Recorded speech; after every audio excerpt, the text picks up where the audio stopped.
C'était le genre de message qui met fin à quelque chose, en silence. Pas d'avertissement, pas de crescendo, juste une seule ligne qui brillait sur mon téléphone, après une longue journée de travail. Le genre de ligne qu'on lit 2 fois, parce que la première fois ne semble pas réelle. C'était une coupure nette. Pas de place pour toi. C'est tout ce que ma sœur cadette, Kira, a écrit. Pas de salutation, pas d'excuses, pas même mon nom. Juste cette unique phrase, fine et acérée, assez pour trancher le peu d'espoir que je nourrissais encore pour nous. Je me tenais dans l'embrasure de ma cuisine, le réfrigérateur bourdonnant derrière moi, la rue devant mon appartement s'installant dans le calme du soir. La chaleur de l'Oregon s'était incrustée dans les murs toute la journée, et même maintenant, vers 21h, l'air semblait assez lourd pour ralentir ma respiration. J'ai fixé le message jusqu'à ce que les mots commencent à se brouiller. J'ai attendu que ma poitrine se serre, que mes mains tremblent, ou que la piqûre de l'humiliation me monte aux yeux, mais rien n'est venu.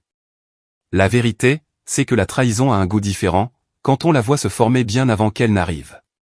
Quand une famille a passé des années à prétendre que les fissures sont du caractère, et que le silence est de l'amour, la rupture finale ne tombe pas comme une surprise. Elle tombe comme une confirmation. J'ai tapé un seul mot, compris, non pas avec colère, ni en suppliant, juste un accusé de réception silencieux d'une vérité qui se dressait entre nous depuis des années. J'ai posé le téléphone sur le comptoir et j'ai écouté le silence de mon appartement. L'horloge du micro-ondes clignotait à son rythme lent, projetant une lumière bleue dans la pièce. Un verre de café froid traînait, oublié, près de l'évier. J'avais encore mes chaussures. Mon sac pendait toujours à mon épaule, mais rien en moi ne bougeait. Ma famille avait toujours été bruyante à propos des choses sans importance, et silencieuse sur celles qui en avaient. Alors, bien sûr, le moment où ils ont pris la décision de m'effacer est venu sous la forme d'un texto, envoyé sans ponctuation. J'ai enlevé mes chaussures, je suis allé dans ma chambre, et j'ai ouvert mon ordinateur portable. L'écran brillait d'une lueur pâle dans la pénombre. Je n'ai pas hésité. J'ai tapé des dates, cliqué sur les options de vol, et réservé un billet pour les Maldives pour le lendemain matin. Une villa en bord de mer, un lit queen size, vue sur l'océan, petit déjeuner inclus. Il y avait une sorte de pouvoir, à réserver une vie quelque part où personne ne s'attendait à ce que vous alliez. Je n'ai pas appelé ma mère. Je n'ai pas appelé mon père. Je n'ai pas envoyé de texto à une amie pour dire quelque chose de dramatique comme « Tu ne croiras jamais ce qu'elle a fait ». J'ai fermé l'ordinateur, j'ai sorti ma valise du fond de mon placard, et j'ai fait mes bagages aussi vite que possible. Les vêtements roulés serrés, la trousse de toilette fermée, le passeport glissé dans une poche extérieure. Tout le processus a pris moins de 10 minutes. Quand on a passé des années à se préparer à des départs émotionnels, les départs physiques deviennent faciles. J'ai laissé les lumières allumées jusqu'à minuit. Non pas parce que j'avais peur du noir, mais parce que le silence à l'intérieur de mon appartement semblait être une chose vivante, qui pourrait m'avaler tout entière si je la laissais faire. Avant d'aller plus loin, permettez-moi de faire une pause. J'aime toujours savoir ce que les gens font lorsqu'ils écoutent des histoires comme celle-ci. Cela rend le monde un peu plus proche, un peu plus humain. Alors, si vous en avez envie, partagez-le dans les commentaires plus tard. Quand tout cela s'est produit, j'étais pieds nus dans ma cuisine, le goût du café froid encore sur la langue, regardant ma vie basculer dans une direction que je ne pouvais plus prétendre ignorer. À l'aube, j'étais attaché sur un siège côté hublot, dans un vol à destination de Los Angeles, où je prendrais une correspondance en hydravion pour l'autre bout du monde. Les lumières de la cabine brillaient d'une lueur douce et tamisée. Les gens murmuraient doucement, à moitié endormis. J'ai appuyé mon front contre la fenêtre fraîche et j'ai regardé le ciel passer du bleu marine à l'or pâle, alors que l'avion traversait la première partie de la matinée. J'ai essayé de dormir, mais mon esprit rejouait le message, encore et encore. Pas de place pour toi.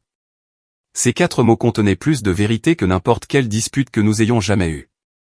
Ils ne m'avaient pas retiré par accident. Ils m'avaient découpé de l'image, intentionnellement. Certaines trahisons s'accompagnent de cris. D'autres, de portes qui claquent, d'objets de famille brisés, ou de longs paragraphes de textos destinés à blesser. La mienne est arrivée sous la forme d'une ligne chirurgicale, livrée à 20h58. Une coupe nette, délibérée. Quand l'avion a atterri à Los Angeles, j'ai traversé le terminal avec une concentration détachée. J'ai mangé quelque chose d'insipide dans un café du terminal, puis j'ai embarqué sur le vol international qui allait me transporter à travers le Pacifique. 12 heures de moteur vrombissant, de lumière de cabine tamisée, et un sommeil qui venait par bribes, fragile. Quand le deuxième avion a amorcé sa descente vers les Maldives, l'océan en dessous était d'un bleu si irréel, qu'on aurait dit qu'il avait été peint de mémoire. L'air chaud m'a enveloppé dès que je suis descendu de l'hydravion. Tout sentait le sel, le soleil, et quelque chose de doux que je ne pouvais nommer. Le personnel m'a accueilli avec de doux sourires, le genre qui ne porte ni attente, ni histoire, ni condition. Personne ici ne savait qui j'étais. Personne n'avait besoin de rien de ma part. Pour la première fois depuis des mois, peut-être des années, je ne me sentais pas tiraillé par des mains invisibles exigeant de l'aide, du silence, ou du pardon. Dans ma villa, j'ai laissé tomber ma valise près du lit, et je suis sorti sur la terrasse privée. L'océan s'étendait devant moi, calme et vaste. Une nouvelle page qui attendait d'être écrite. J'ai laissé le son de l'eau s'installer dans ma poitrine. Je me suis permis de respirer. Le lendemain matin était le jour du mariage de Kira. Je me suis réveillé tôt. Non pas que la cérémonie m'importait, mais parce que la lumière du soleil inondait la pièce, se reflétant sur l'eau en forme vive et changeante. J'ai préparé une petite tasse de café dans la machine de la villa et je l'ai emportée dehors. La marée se déplaçait doucement sur le sable en contrebas, se retirant en fine ligne, comme un battement de cœur. Mon téléphone était à l'intérieur. J'aurais pu le laisser intact toute la journée. J'aurais pu passer la matinée à nager, à lire, ou à marcher le long du rivage. Mais l'habitude est une chose puissante. La curiosité, encore plus. Peut-être qu'une partie de moi avait besoin de tourner la page. Peut-être qu'une autre partie avait besoin de la preuve que le chapitre était vraiment terminé. Je suis rentré, j'ai pris le téléphone, et je l'ai allumé. Les notifications ont clignoté comme des étincelles, email professionnel, publicité, une alerte météo de l'Oregon annonçant une vague de chaleur inattendue. Puis, TikTok s'est ouvert automatiquement, probablement par réflexe. La première vidéo est apparue avant que je n'ai eu le temps de me préparer. Une vidéo tremblante de Kira, debout devant l'hôtel, dans une robe blanche bien trop spectaculaire pour sa silhouette. Son mascara coulait sur ses deux joues en épaisses lignes noires. Sa bouche était entr'ouverte, comme si elle criait sur quelqu'un hors champ. Le son était étouffé, mais son visage disait tout, la panique, la rage, quelque chose qui se brisait en temps réel. Les gens se sont tournés vers l'allée. La caméra a pivoté et a capté Thomas, son fiancé, qui s'éloignait. Pas en furie, pas en courant en marchant. D'un pas ferme, maîtrisé, comme un homme choisissant la sortie qu'il aurait dû prendre bien avant que cette cérémonie n'existe. Les commentaires ont inondé l'écran. Crise de la mariée. On dirait que quelqu'un a menti. Mariage terminé avant d'avoir commencé. J'ai regardé en silence, la pièce autour de moi se brouillant en forme douce. Je n'ai pas enregistré la vidéo. Je ne l'ai envoyée à personne. J'ai juste regardé. Une autre vidéo s'est chargée. Celle-ci, plus proche, plus nette. Une demoiselle d'honneur essayait de redresser le voile de Kira, tandis que Kira sanglotait si fort que tout son corps tremblait. L'officiant se tenait là, figé, ne sachant s'il devait continuer ou partir. Un petit enfant quelque part dans la foule s'est mis à pleurer. Puis la caméra s'est de nouveau tournée, captant la mère de Thomas le guidant fermement vers la sortie. Mon téléphone s'est mis à sonner. D'abord ma mère, puis mon père, puis ma tante, puis un numéro de Californie que je ne reconnaissais pas. Un appel après l'autre, comme une ligne de domino qui tombe. Je n'ai pas bougé. Je n'ai pas répondu. Je n'ai même pas appuyé sur silencieux. J'ai laissé les appels s'empiler les uns sur les autres jusqu'à ce que mon téléphone vibre jusqu'à l'épuisement. Pas de place pour toi. Soudain, ils avaient tous de la place pour moi. Trop de place. Une place désespérée. Une légère brise a traversé la terrasse. Je suis sorti et j'ai laissé mes pieds toucher le bois chaud. L'océan s'étendait à l'infini devant moi, calme d'une manière que ma famille n'avait jamais été. Je m'attendais à ressentir du triomphe, de la vengeance, ou du chagrin. Mais au lieu de cela, quelque chose de plus silencieux est monté en moi. Une ligne tracée, exactement là où elle aurait dû l'être des années auparavant. Le téléphone a de nouveau vibré derrière moi. Je ne me suis pas retourné. J'ai marché jusqu'au bord de la terrasse et j'ai regardé l'eau passer du bleu pâle au turquoise vif. Le soleil est monté plus haut, rendant tout blanc et doré. Je n'avais encore aucune idée des mensonges qui se dénouaient à ce mariage, aucune idée de la dette qui attendait comme une tempête à la maison, aucune idée du message vocal qui m'annoncerait que j'étais soudainement la seule à pouvoir les sauver. Tout ce que je savais alors, c'était ceci, pour la première fois depuis l'enfance, personne ne me demandait de réparer quoi que ce soit. Je suis resté là jusqu'à ce que le téléphone se taise enfin. J'ai inspiré. J'ai expiré. Et j'ai laissé la distance entre nous s'étirer. Mais le silence a sa propre gravité. Et dans cette immobilité, quelque chose m'a tiré, m'a ramené en arrière, au moment où tout cela a vraiment commencé. Non pas le texto qui m'a exclu du mariage, non pas la crise sur TikTok, ni même le voyage aux Maldives. Le début était plus silencieux, plus petit, presque oubliable, si ce n'est pour la façon dont il a tout changé. C'est arrivé quelques semaines avant le mariage, un après-midi gris, dans la maison de mes parents, quand aucun de nous ne voulait admettre à quel point la tempête financière s'était approchée. Je me souviens m'être garé dans leur allée. La lumière du Porsche était déjà allumée, bien qu'il soit à peine passé 16 heures. La maison avait la même peinture délavée, le même paillasson de travers, le même carillon qui sonnait faux chaque fois que la brise soufflait. Mais quelque chose dans l'air semblait différent. Lourd. Comme si les murs attendaient d'entendre ce que nous allions faire ensuite. Je suis entré et je n'ai entendu aucun rire, aucun pas, aucun du bruit habituel qui remplissait cette maison. Au lieu de cela, mon père était assis, courbé sur la table de la salle à manger, triant des papiers, ses lunettes aminées. Il avait l'air plus vieux que dans mon souvenir, fatigué d'une manière qui ne venait pas de l'âge, mais des années à essayer d'échapper au même problème. Ma mère se tenait près du comptoir de la cuisine, les bras croisés, les yeux fixés sur le sol. Elle a à peine levé la tête quand je suis entré. Elle a dit, « Tu es rentré », de cette voix plate qui me disait tout et rien. J'ai demandé ce qui n'allait pas. Elle a dit, rien qu'on ne puisse gérer, ce qui était exactement la façon dont elle répondait à chaque question sur laquelle elle ne voulait pas que j'insiste. Je me suis approché de mon père et j'ai jeté un coup d'œil à la pile d'enveloppes. La plupart portaient la mention « en retard ».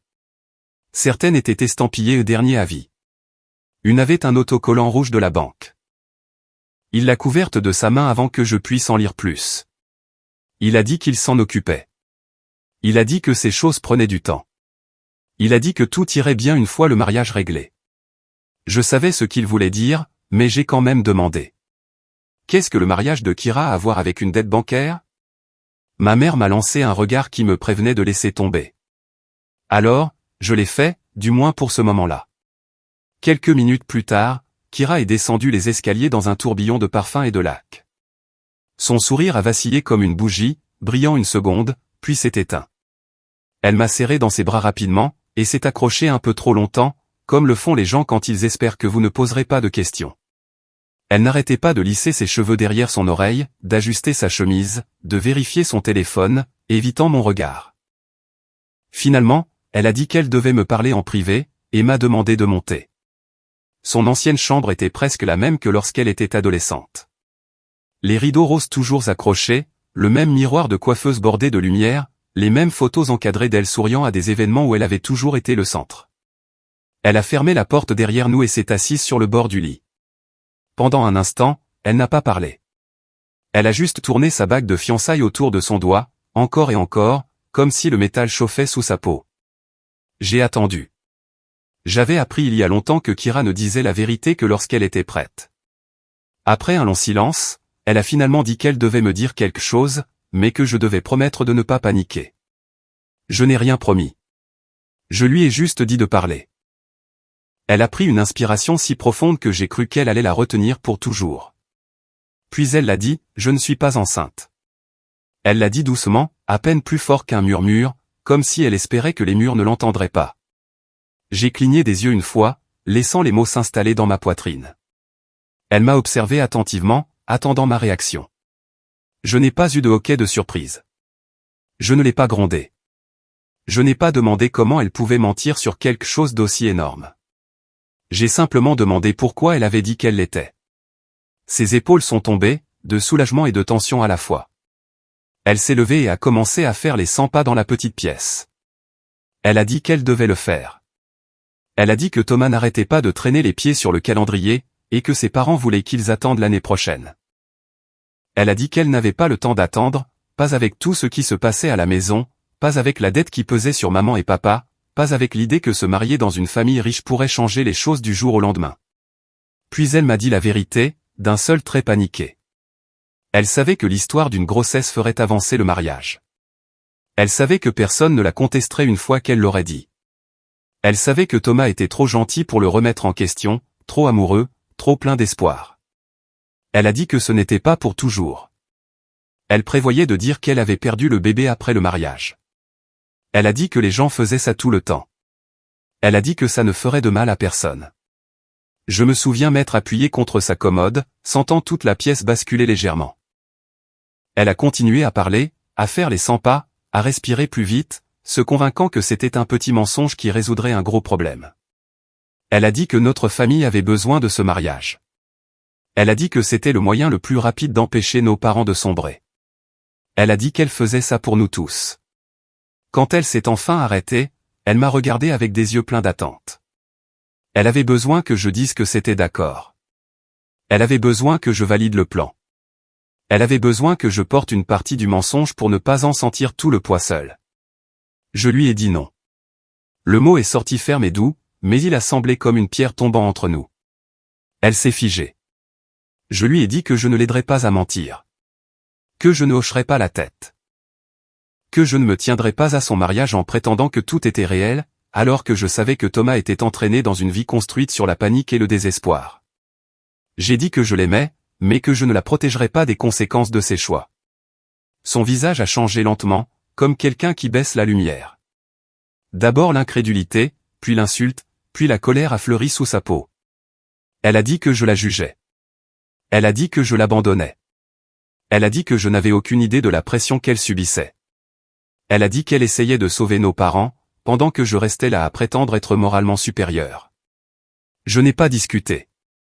Je lui ai dit calmement que je refusais de participer à quelque chose qui détruirait quelqu'un d'autre, juste pour nous sauver.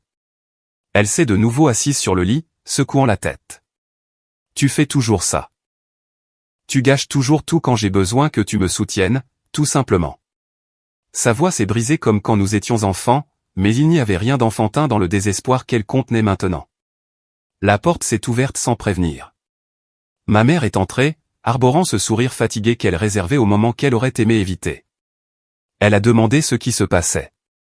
Avant que je puisse parler, Kira a sauté sur l'occasion. Elle a dit que je la faisais culpabiliser. Elle a dit que j'étais dramatique. Elle a dit que je rendais tout plus difficile. Le parti de ma mère, comme si elle s'y attendait. Elle a pris le parti de ma sœur sans avoir besoin d'entendre le mien. Elle m'a dit que le mariage était important. Elle m'a dit que la famille avait besoin de stabilité. Elle m'a dit que Kira faisait ce qu'elle devait faire. Elle m'a rappelé que j'étais la sœur aînée, la fiable, celle qui maintenait toujours la paix.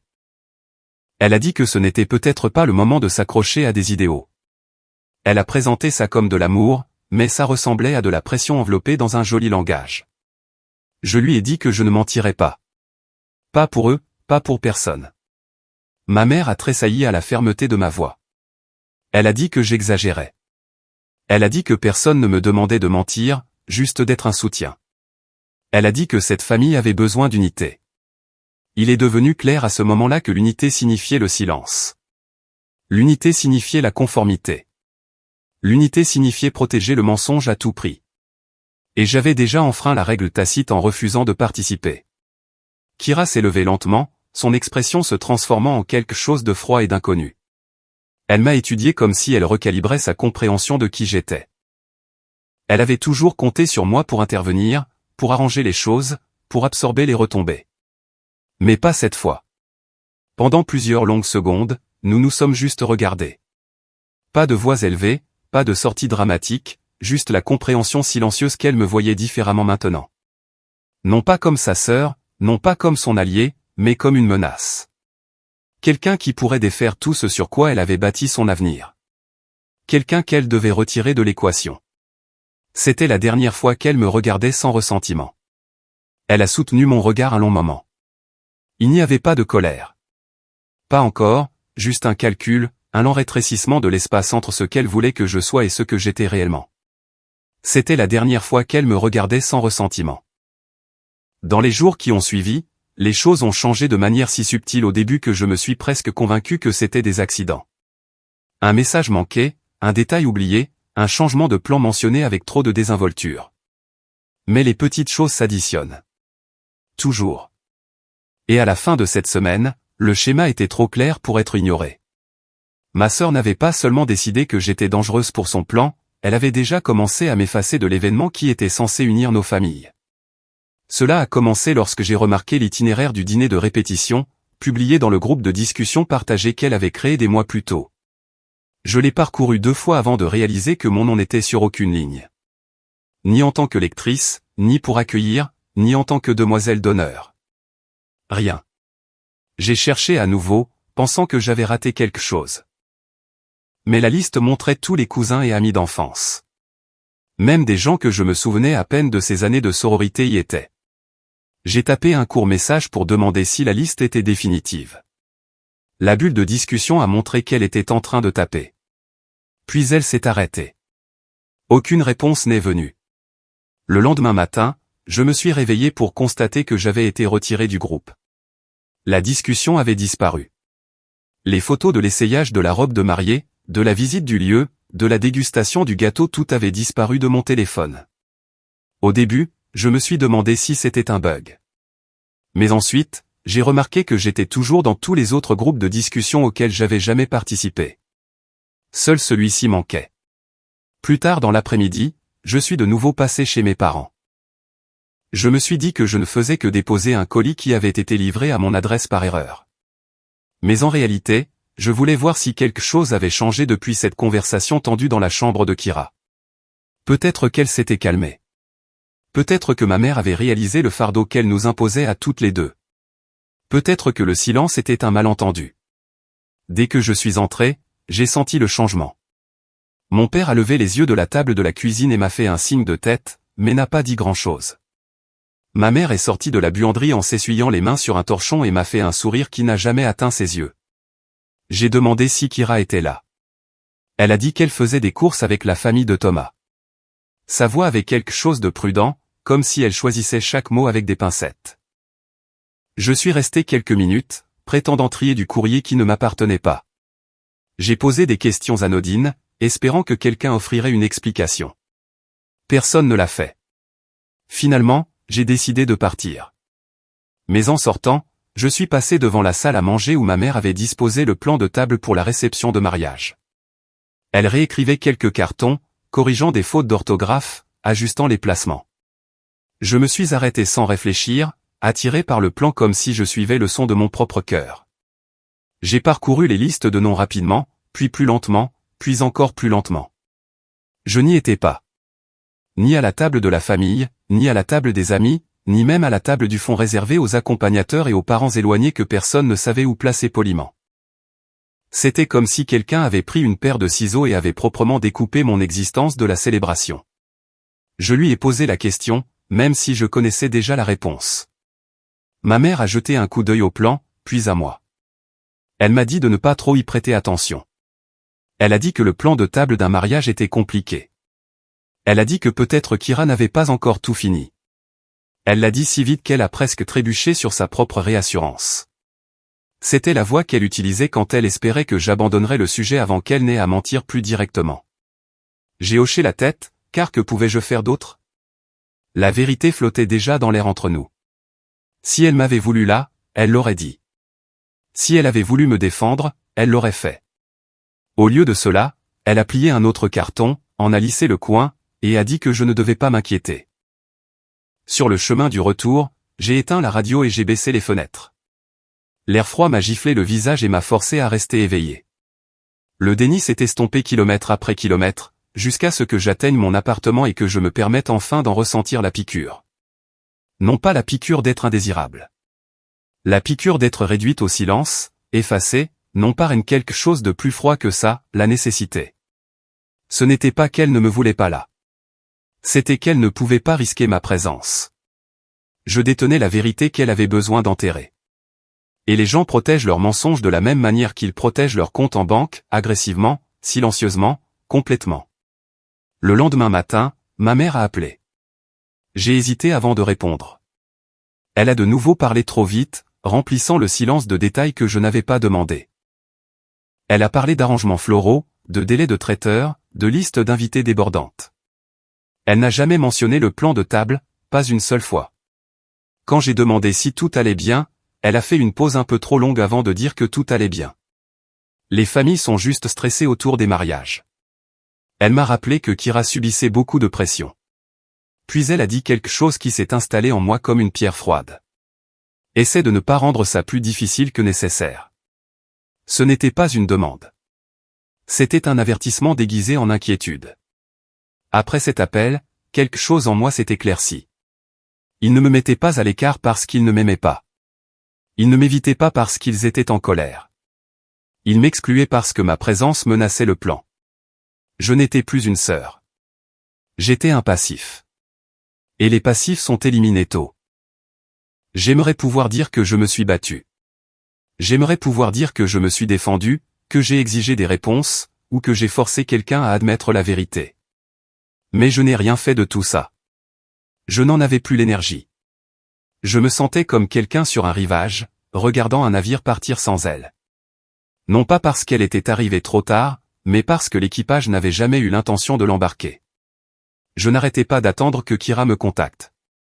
Un texto, un appel, un message vocal, même des excuses à demi-mot pour s'être emportée. Mais elle est restée silencieuse. Elle connaissait les enjeux. Si j'avais une place à table, quelqu'un pourrait demander pourquoi j'avais été distante. Si quelqu'un demandait, je pourrais parler. Et si je parlais, la vérité se répandrait, que je le veuille ou non. Alors, elle a fait la seule chose qu'elle croyait devoir faire. Elle m'a effacé. Ce week-end-là, j'ai ouvert le site web du mariage qu'elle m'avait envoyé des mois plus tôt. La page d'accueil montrait toujours la photo souriante d'elle et de Thomas sur la plage, le vent fouettant ses cheveux, sa main sur son épaule. Quand j'ai cliqué sur l'onglet « Programme », mon estomac s'est noué. Le programme du dîner de répétition était mis à jour. De nouveaux noms ajoutés, d'anciens réarrangés. Mon nom n'était nulle part, même pas enfoui dans la logistique. J'ai fermé mon ordinateur et j'ai fait le tour de mon appartement, touchant des objets juste pour me prouver que j'étais toujours là, une vraie personne, pas un substitut que quelqu'un pouvait supprimer d'un clic. Plus tard dans la nuit, je me suis assise au bord de mon lit et j'ai regardé le petit tableau blanc que je gardais sur le mur. Il contenait les rappels de ma semaine, quelques échéances de travail, un rendez-vous chez le dentiste, et, entouré d'un marqueur noir, la date du mariage que ma sœur m'avait supplié de réserver 6 mois plus tôt. J'ai pris le marqueur et je suis resté là un long moment. Ma poitrine était trop serrée pour prendre une grande inspiration. Il n'y avait pas de colère, seulement une clarté creuse. J'en avais fini de me battre pour une place dans une pièce qui avait déjà verrouillé ses portes. J'ai rouvert mon ordinateur et j'ai réservé mon voyage aux Maldives. Le même complexe, la même suite en bord de mer.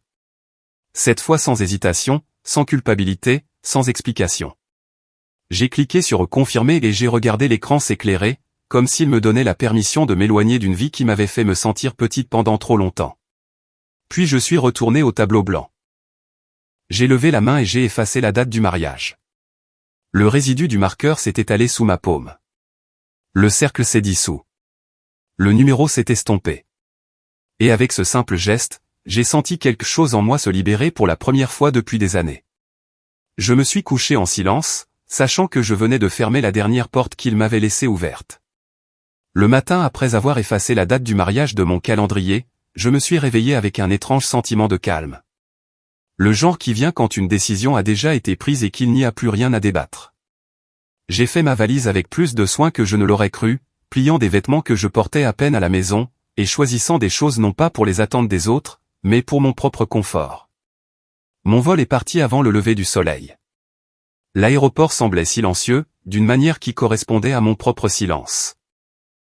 J'ai passé la sécurité sans réfléchir, j'ai embarqué, et je me suis installé sur mon siège avec le genre d'épuisement qui vous donne une sensation de légèreté. Quelque part au-dessus du Pacifique, j'ai finalement fermé les yeux. Non pas pour dormir, mais pour me reposer du bruit des semaines précédentes, le mensonge, le plan, l'effacement. Tout cela semblait lointain, dès l'instant où j'ai vu l'eau en dessous passer du bleu profond au ton clair et léger qui signifiait que nous approchions des Maldives. Quand l'avion a touché la petite piste et que les portes se sont ouvertes, l'air chaud m'a accueilli comme une étreinte dont je ne savais pas avoir besoin. Un hors-bord m'a conduite au complexe hôtelier, le genre d'endroit que les gens visitent pour célébrer des anniversaires ou échapper aux hivers de leur pays. Le personnel m'a accueilli avec de doux sourires et m'a offert des serviettes fraîches qui sentaient légèrement les agrumes. Personne n'a demandé pourquoi je voyageais seul. Personne n'a demandé qui j'étais. Personne n'a demandé ce que je pouvais faire pour eux. Pour la première fois depuis des mois, peut-être des années, je me sentais invisible de la meilleure façon possible. Ma villa faisait face à l'océan, sa terrasse s'étendant sur l'eau avec une échelle qui descendait directement dans le lagon. J'ai laissé ma valise fermée pendant 1 heure, tandis que je marchais pieds nus sur le bois lisse, écoutant le léger clapotis des vagues contre les pilotis. Une partie de moi s'attendait à ce que mon téléphone vibre à nouveau, avec d'autres tentatives de limitation des dégâts de la maison, mais il est resté silencieux, rangé quelque part dans mon sac, intact. Finalement, j'ai défait mes valises et j'ai installé mon ordinateur portable pour pouvoir continuer à travailler à distance. Même en vacances, je ne me suis jamais complètement déconnecté de mon travail. Ce n'était pas que j'étais indispensable, c'était simplement plus facile parfois de continuer à avancer que de rester complètement immobile. Je me suis connecté au système, j'ai répondu à quelques emails, j'ai examiné un calendrier, et j'ai programmé une réunion pour la semaine suivante. Mes collègues savaient que je voyageais, mais ne savaient pas pourquoi. Je leur ai dit que j'avais besoin d'une semaine de réinitialisation. C'était vrai d'une manière que je ne m'étais même pas avoué. En fin d'après-midi, je me suis promené jusqu'au petit café près du centre de plongée du complexe. La table en bois était juste au-dessus du sable, et une longue pergola au-dessus filtrait la lumière du soleil en motif doux et changeant. J'ai commandé un thé glacé et je me suis assise près du bord. Une autre femme était là, tapant sur son ordinateur portable avec une concentration qui suggérait qu'elle s'était aussi échappée de quelque chose. Elle avait les cheveux bruns courts, les épaules brûlées par le soleil, et une paire de lunettes de soleil poussées dans ses cheveux comme un serre-tête. Après quelques minutes de silence, elle a jeté un coup d'œil et a dit bonjour. Sa voix avait une aisance qui m'a instantanément plu. Elle m'a dit qu'elle s'appelait Rachel Donovan et qu'elle travaillait à distance pendant quelques jours, pendant que son partenaire terminait une conférence à Singapour. Elle m'a demandé si je voyageais pour affaires ou si j'avais juste besoin d'une pause. J'ai dit, une pause. Elle a hoché la tête comme si elle comprenait plus que mon unique mot ne l'expliquait. Nous avons gardé notre conversation légère. Elle a parlé de ses clients en marketing, et je lui ai parlé un peu de mon travail. Pas assez pour devenir personnel, pas assez pour ouvrir une porte que je n'étais pas prête à ouvrir. Elle a semblé le sentir. Elle n'a pas insisté. Elle n'a pas fouiné. Elle n'a pas pris mon silence comme un défi à combler. Au lieu de cela, elle a reporté son attention sur son écran chaque fois que je dérivais dans mes pensées. J'ai alors réalisé à quel point c'était rare. Rencontrer quelqu'un qui n'exigeait pas des morceaux de moi pour se sentir connecté, quelqu'un qui respectait la frontière entre la familiarité et l'intrusion. Cela m'a fait prendre conscience de combien j'avais laissé les gens à la maison franchir ces frontières sans résistance, combien je m'étais permise d'être le lion qui maintenait tout ensemble, même quand personne ne demandait ce que ce fardeau représentait. Rachel n'a fait aucune supposition. Elle n'écoutait que lorsque je choisissais de parler. C'était étrange, et étrangement réconfortant. À un moment donné, elle a fermé son ordinateur et a étiré ses bras au-dessus de sa tête, laissant échapper une longue respiration. Le travail semble différent ici, a-t-elle dit. Comme si l'air insistait pour qu'on ralentisse. J'ai souri parce qu'elle avait raison. Même mes pensées se déplaçaient plus doucement. Je lui ai dit que je ne m'étais pas senti aussi détendu depuis des mois. Elle a pris une gorgée de sa boisson et a dit, les gens sous-estiment à quel point il est bon d'être quelque part où l'on n'a pas d'histoire, quelque part où personne n'a besoin de vous, quelque part où votre nom n'a aucun poids. J'ai senti ces mots s'installer en moi d'une manière presque douloureuse. Nous nous sommes séparés après un petit moment, et j'ai marché le long du rivage, laissant l'eau chaude caresser mes pieds en vagues douces et rythmées. Chaque pas semblait plus léger. Le vent ne portait aucun souvenir de dispute, de secret, ou de culpabilité. L'océan n'exigeait rien. Le ciel ne me demandait pas de me faire plus petite pour m'adapter aux attentes de ma famille. J'ai senti la première vraie expiration que j'avais prise depuis des semaines. De retour à la villa, je me suis douché et j'ai enfilé une robe ample, puis je me suis de nouveau assise dehors, les jambes repliées sous moi. Le soleil est descendu bas, incendiant l'eau d'orange et d'or. J'ai regardé la lumière changer minute par minute, comme un rappel lent et délibéré que le monde continuait de tourner, même quand je cessais de participer au drame de quelqu'un d'autre. Je me suis surprise à penser à la différence entre être nécessaire et être apprécié. J'avais passé des années à confondre les deux. Ma famille avait besoin de moi pour servir de médiatrice, pour stabiliser, pour amortir les conséquences, mais ce besoin n'avait rien à voir avec le respect. Rachel, en peu de temps, m'avait montré plus de respect que ma famille ne m'en avait donné en des mois. Elle n'avait pas besoin de moi. Et parce qu'elle n'avait besoin de rien de ma part, elle m'a vu clairement, une personne, pas une utilité. Cette nuit-là, je me suis endormi les fenêtres ouvertes, le bruit de l'eau tapotant doucement les supports sous la villa. Mes rêves ont été banals, ce qui était un soulagement. Pas de mariage, pas de mensonges, pas de téléphone clignotant, juste un sommeil sans interruption. Le lendemain matin, je me suis réveillé tôt, avant que le personnel ne commence à marcher le long de la promenade. Le ciel était encore doux, de cette couleur violette qui ne dure que quelques minutes avant le lever du soleil. J'ai fait du café dans la petite machine du comptoir et j'ai emporté la tasse sur la terrasse, m'enveloppant dans une fine couverture, même si l'air était chaud. Je me suis assise en tailleur sur les planches de bois et j'ai regardé l'horizon s'éclaircir à chaque seconde. Il y avait un calme que je n'avais jamais ressenti à la maison, un calme qui ne venait pas de la suppression, de la peur, ou de l'attente de la prochaine demande. C'était le calme d'être détaché, de n'avoir aucune responsabilité, sauf celle de remarquer le monde devant moi. L'eau en dessous frémissait de minuscules ondulations. Un oiseau a plané bas sur la surface, ses ailes touchant presque la mer. Quelque part derrière moi, une bouilloire a sifflé depuis une autre villa. La vie se déplaçait doucement autour de moi. J'ai pris mon téléphone une fois, juste pour vérifier l'heure. Pas d'appel manqué, pas de message, pas de rappel de quoi que ce soit qui m'attendait à la maison. Je l'ai posé face contre terre à côté de moi et j'ai laissé le café me réchauffer les mains. Pendant un bref et rare instant, je me suis senti entièrement hors de la gravité des attentes des autres. Inutile, sans fardeau, libre. C'est resté calme comme ça pendant un long moment, avant que le monde ne change à nouveau. Le soleil s'est levé complètement, répandant de l'or sur la surface de l'eau, pendant que j'étais assise avec mon café, laissant la chaleur s'installer dans ma poitrine. J'aurais pu rester là toute la matinée, regardant la lumière changer, écoutant les petites vagues taper contre les supports. Mais quand j'ai finalement repris mon téléphone, l'écran s'est allumé avec un flot de notifications qui a fait voler en éclats le calme autour de moi, comme un ver fin. Alerte TikTok, mention, partage, tag viraux. J'ai froncé les sourcils, j'ai ouvert l'application, et j'ai senti quelque chose se serrer en moi en voyant la première vidéo. C'était le même clip que j'avais aperçu auparavant, mais maintenant, il avait explosé partout. La caméra tremblante, le mascara de Kira coulant sur ses joues, sa voix prise dans un gémissement aigu alors qu'elle essayait de ramener Thomas vers l'hôtel. Ce que j'avais vu plus tôt n'était que le début. De nouveaux angles, de nouveaux enregistrements, de nouvelles légendes s'étaient multipliées pendant la nuit. J'ai tapé sur la vidéo suivante.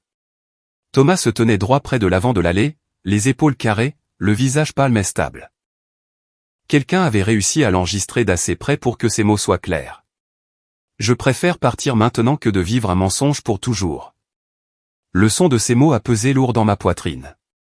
Il leur a parlé calmement, sans colère, sans humiliation, mais avec une finalité qui a fait taire même les personnes tenant les caméras.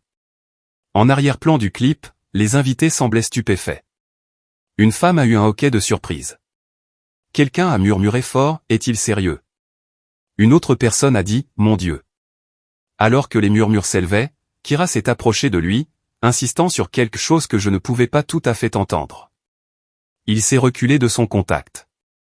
Ce petit mouvement a brisé quelque chose en elle. Elle a essayé de se contenir, mais ses sanglots sont devenus plus forts, sauvages, incontrôlés. Puis est venue la troisième vidéo. Celle-ci avait été enregistrée près de l'entrée de la salle de réception. J'ai reconnu le sol en linoléum, le papier peint à motif que mes parents avaient choisi après avoir repeint le bâtiment l'année dernière. Une demoiselle d'honneur se tenait avec son téléphone à l'oreille, frénétique. Elle a dit, il sait. Il sait pour la grossesse.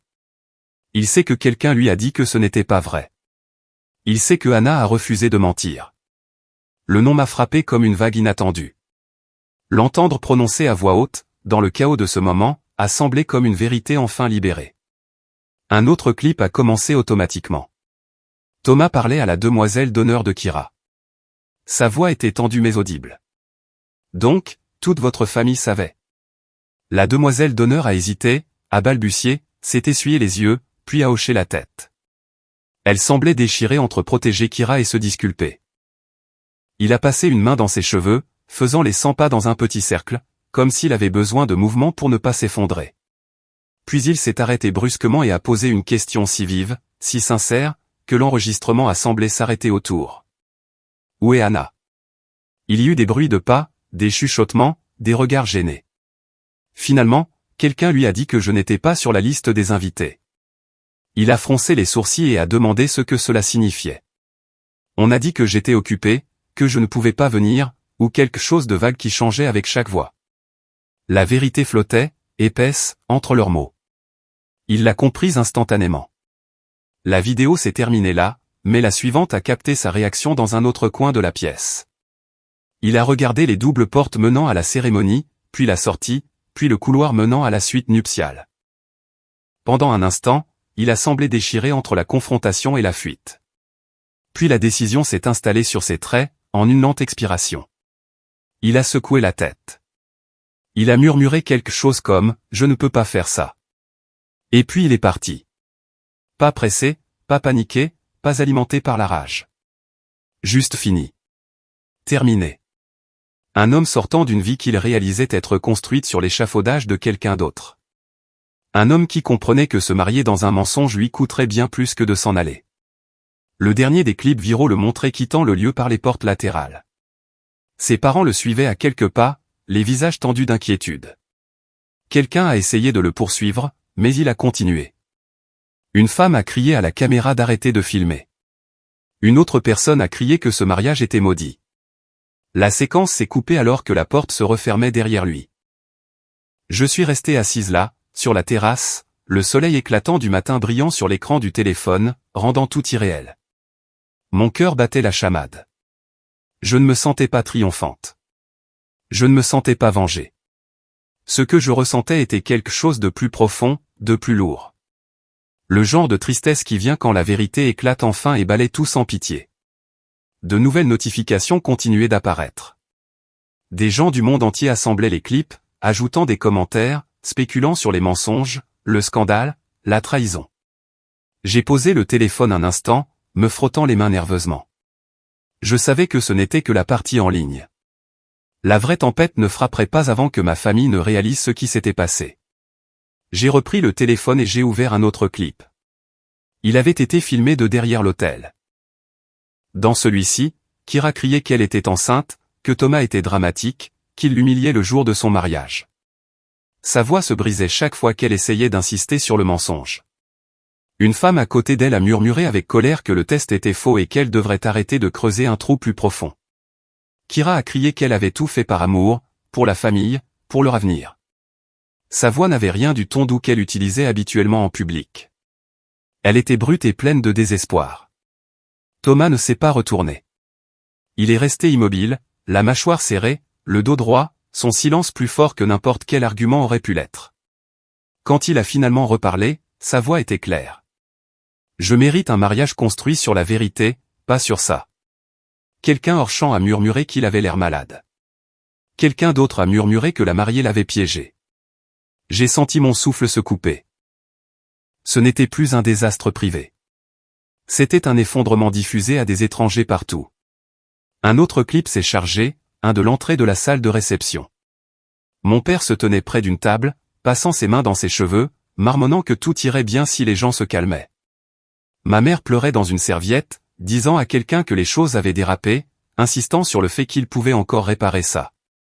Un parent plus âgé a dit que la famille avait trop poussé pour ce mariage, et que maintenant, la vérité le déchirait. Un jeune cousin a de nouveau demandé ce que tout le monde voulait dire par la grossesse.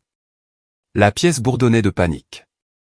Puis, clairement, quelqu'un a prononcé mon nom dans l'enregistrement. On a dit que Anna savait. On a dit qu'elle avait refusé de soutenir le mensonge. On a dit que c'était pour ça qu'elle n'était pas invitée. L'entendre prononcer par des gens avec qui j'avais grandi, c'était comme être à deux endroits à la fois, présente, en sécurité, pieds nus sur une terrasse au-dessus de l'eau turquoise, et aussi dans cette salle, entourée de confusion, de trahison, et de conséquences qui convergeaient enfin. J'ai ouvert un autre clip.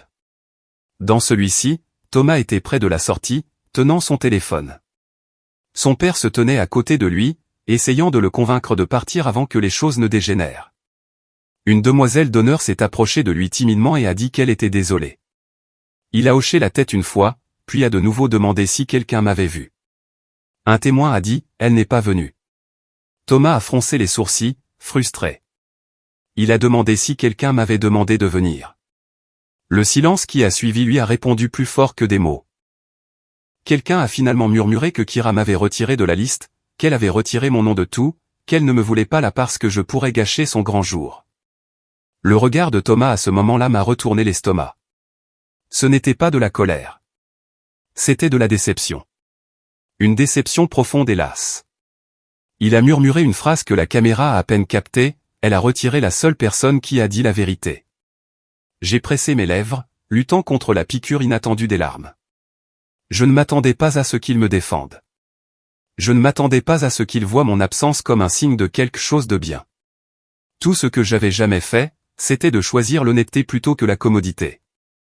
L'entendre le reconnaître a été une affirmation silencieuse dont je ne savais pas avoir besoin. Les vidéos ont continué. Chacune a reconstitué une image plus complète de la façon dont tout s'était effondré. Des enregistrements d'invités ont capturé des fragments de conversation. Quelqu'un a dit que Kira avait paniqué en réalisant que quelqu'un avait dit la vérité à Thomas. Une autre personne a dit que le mensonge lui était parvenu de plus d'une source. Quelques-uns ont chuchoté que la famille n'aurait pas dû pousser si fort pour le mariage. Un petit groupe s'est réuni dehors, disant qu'il savait que quelque chose n'allait pas depuis des semaines. Mes mains étaient froides en faisant défiler.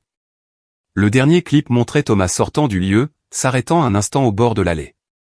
Sa mère a posé une main sur son dos. Son père a tenu la porte ouverte. Il a levé les yeux, rouge mais stable, et a dit « Je ne construirai pas une vie sur un mensonge ». Puis il est allé à la voiture.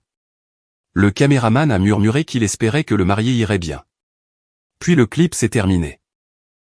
J'ai fixé mon téléphone dans la lumière éclatante du matin, jusqu'à ce que l'écran s'éteigne de lui-même. Mon pouls emballait, mais le monde autour de moi restait incroyablement calme. Les vagues se déplaçaient lentement. Le ciel brillait de pastel doux. Un oiseau a effleuré l'eau avec ses ailes. Tout était paisible, tout était stable, tout était intact, malgré le chaos qui se déroulait à des milliers de kilomètres. Pendant un instant, je me suis laissé imaginer ce que c'était que d'être lui à ce moment-là, au centre d'une tempête qu'il n'avait pas créée, choisissant de partir plutôt que de laisser le mensonge l'avaler.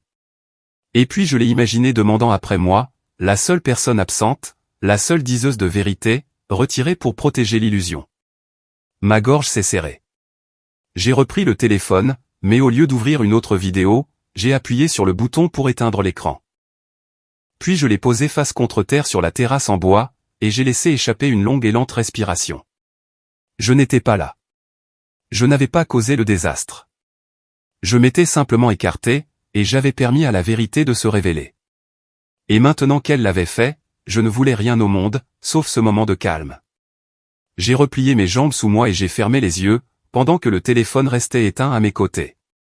Pendant un long moment, je me suis laissé dériver, laissant la brise caresser ma peau, laissant le sel dans l'air s'installer autour de moi comme quelque chose de protecteur. Mais la paix n'est jamais permanente, quand votre famille a passé des années à perfectionner l'art de cacher ses problèmes derrière des portes closes. Finalement, le silence cède.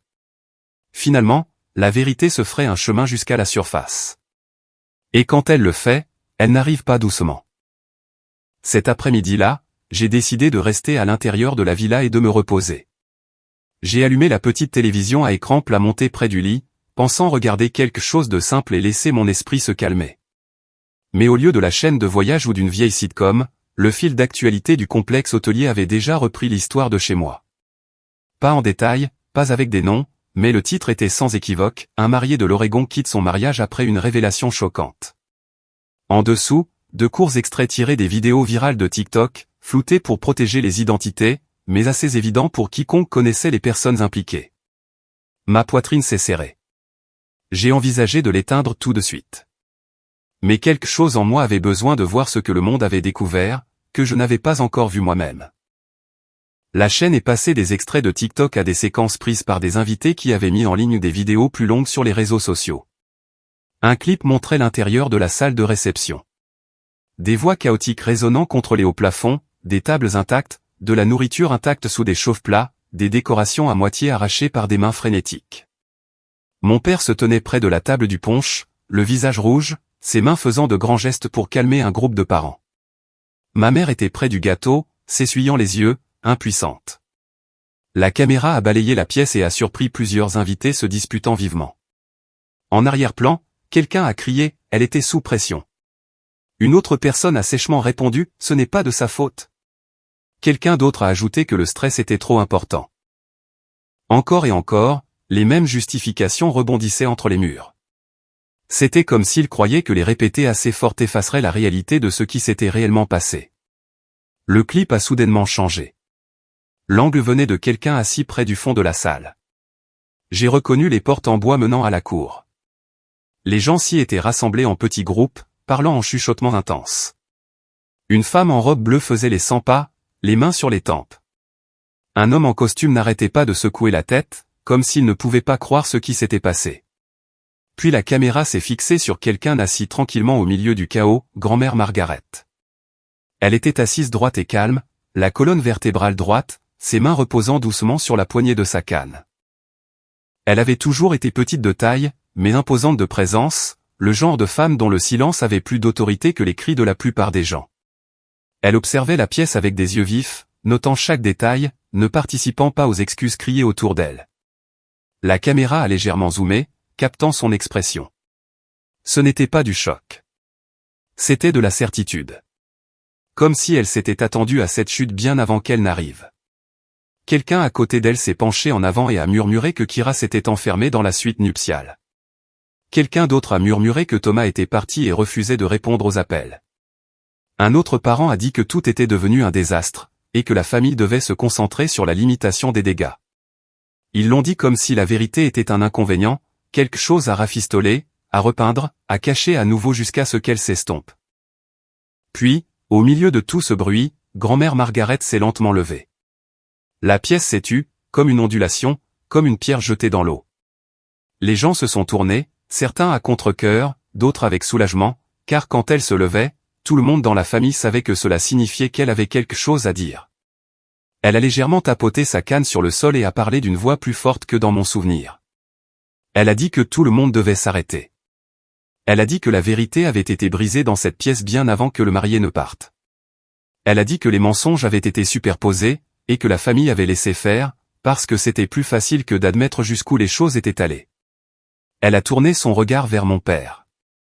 Il a baissé les yeux comme un enfant réprimandé, ses épaules s'affaissant. Elle a ensuite tourné son regard vers ma mère. Ma mère a pressé un mouchoir contre ses lèvres et a fixé le sol. Puis grand-mère a élevé la voix juste assez pour que toute la salle l'entende clairement. La personne qui a dit la vérité a été effacée. La personne qui a protégé l'honnêteté a été mise de côté. Cette famille a écarté la seule voix qui aurait pu la sauver de cette humiliation. Personne n'a parlé. Même les enfants qui pleuraient plus tôt se sont tus. La caméra a capté le changement dans la pièce, la prise de conscience collective que le problème n'était pas le mensonge sur la grossesse. Le problème était la volonté de choisir le confort plutôt que l'intégrité. Une de mes tantes a protesté faiblement que Kira était sous pression. Une autre a ajouté que Kira voulait ce qu'il y avait de mieux pour la famille. Grand-mère a levé la main, et la pièce s'est de nouveau tue. Elle a dit que vouloir le meilleur pour la famille ne signifiait pas briser la vie de quelqu'un d'autre pour y parvenir. Elle a dit que le mensonge n'était pas un acte d'amour. C'était un acte de peur et d'égoïsme. Et pire que tout, elle a dit que la famille avait puni la mauvaise personne. Je sentais qu'elle avait toujours été la boussole morale de notre famille, celle qui ne tolérait pas la cruauté déguisée en devoir. Mais l'entendre dire ces choses à voix haute, dans une pièce pleine de parents qui avaient choisi le silence pendant si longtemps, a fait se serrer quelque chose dans ma gorge. Le clip a changé d'angle. Grand-mère s'était déplacée vers le centre de la pièce avec l'aide de sa canne. Elle se tenait devant une table où une enveloppe reposait à côté d'un vase de fleurs.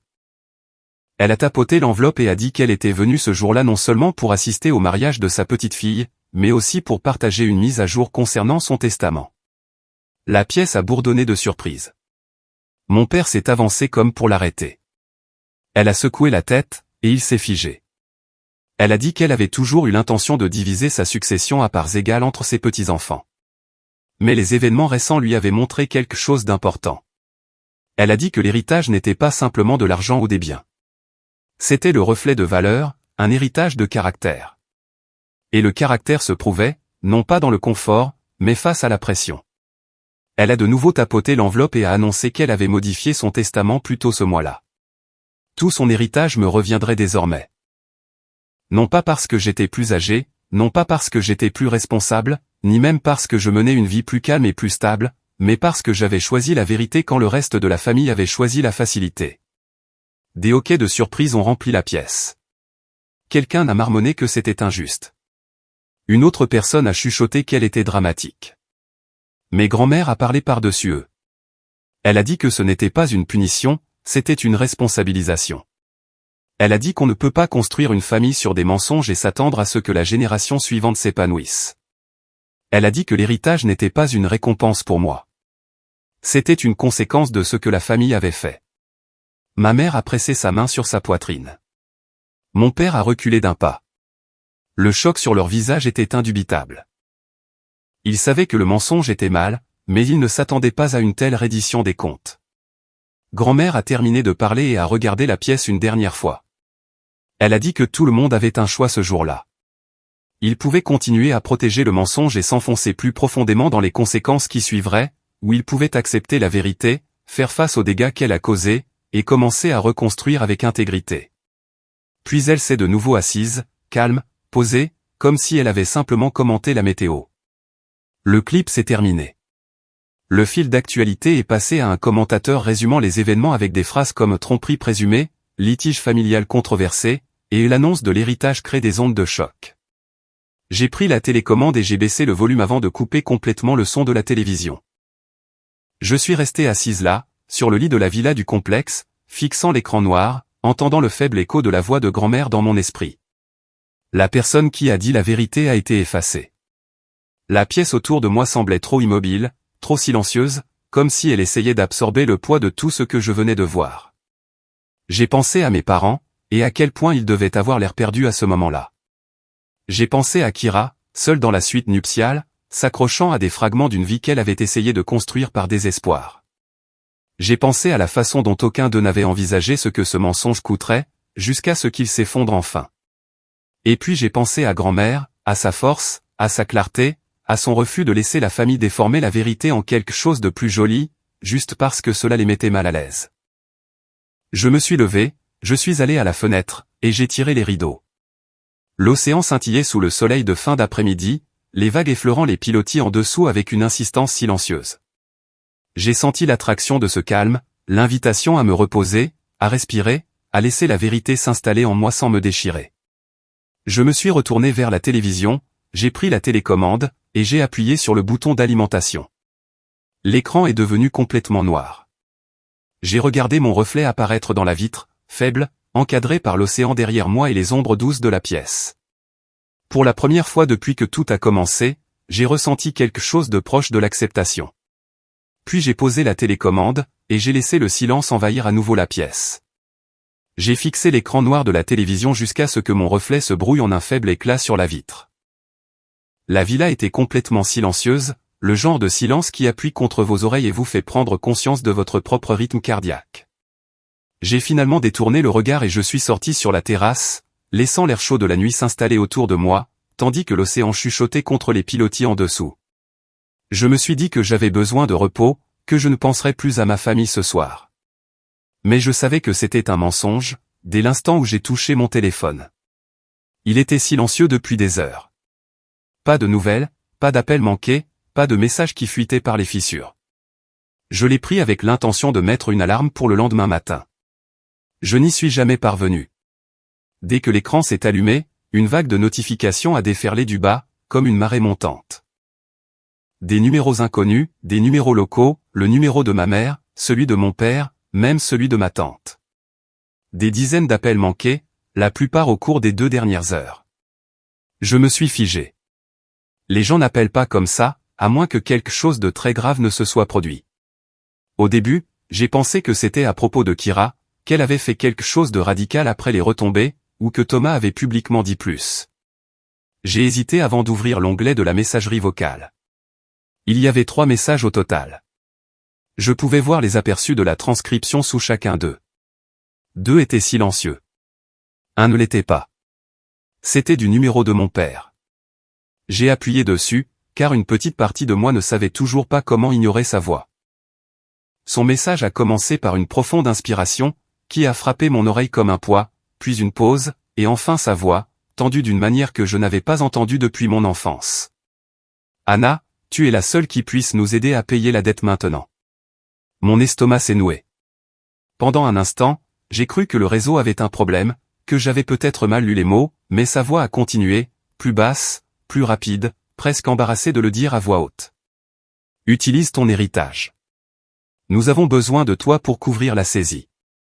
Il n'y avait pas d'excuses, pas de reconnaissance de ce qu'ils avaient fait, pas de référence au désastre du mariage, rien que de l'urgence et du droit, déguisé en désespoir. Il n'a même pas demandé si j'allais bien. Il n'a pas demandé où j'étais. Il n'a pas demandé pourquoi je n'étais pas venu. Le message s'est brusquement arrêté, comme s'il était à court de souffle, ou ne savait tout simplement pas quoi dire d'autre. J'ai fixé l'écran, rejouant la phrase dans ma tête. Tu es la seule qui puisse nous aider à payer la dette maintenant. La dette, la saisie, le moment de vérité que je savais arriver bien avant qu'ils ne l'admettent. Ils avaient caché les avis, prétendant que la maison n'était pas en danger, insistant sur le fait que tout était sous contrôle.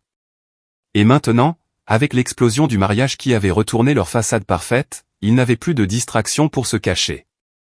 Les factures étaient dues. Le prêteur avait perdu patience. La maison était à quelques jours d'être mise en vente pour saisie.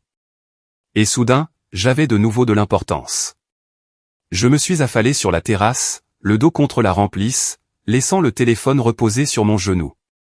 Une légère brise soufflait sur l'eau. Le clair de lune projetait de douces ondulations sur la surface du lagon. Tout autour de moi était paisible, d'une manière qui se moquait du chaos qui attendait de l'autre côté de ce message vocal. C'était donc pour ça qu'ils me voulaient. Non pas parce que je leur manquais. Non pas parce qu'ils regrettaient ce qu'ils avaient fait.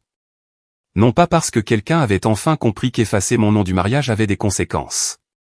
Non, ils me voulaient parce que grand-mère Margaret avait changé son testament. Et ils pensaient pouvoir me joindre de la même manière qu'ils l'avaient toujours fait, comme si j'étais un outil dans un tiroir qu'ils avaient égaré, et dont ils se souvenaient soudainement en cas de crise. J'ai réécouté le message vocal, non pas parce que j'avais besoin de clarté, mais parce que je voulais entendre ce qui manquait. Je voulais confirmer que mon père n'avait pas dit un seul mot exprimant de la culpabilité, des remords, ou même une empathie humaine de base.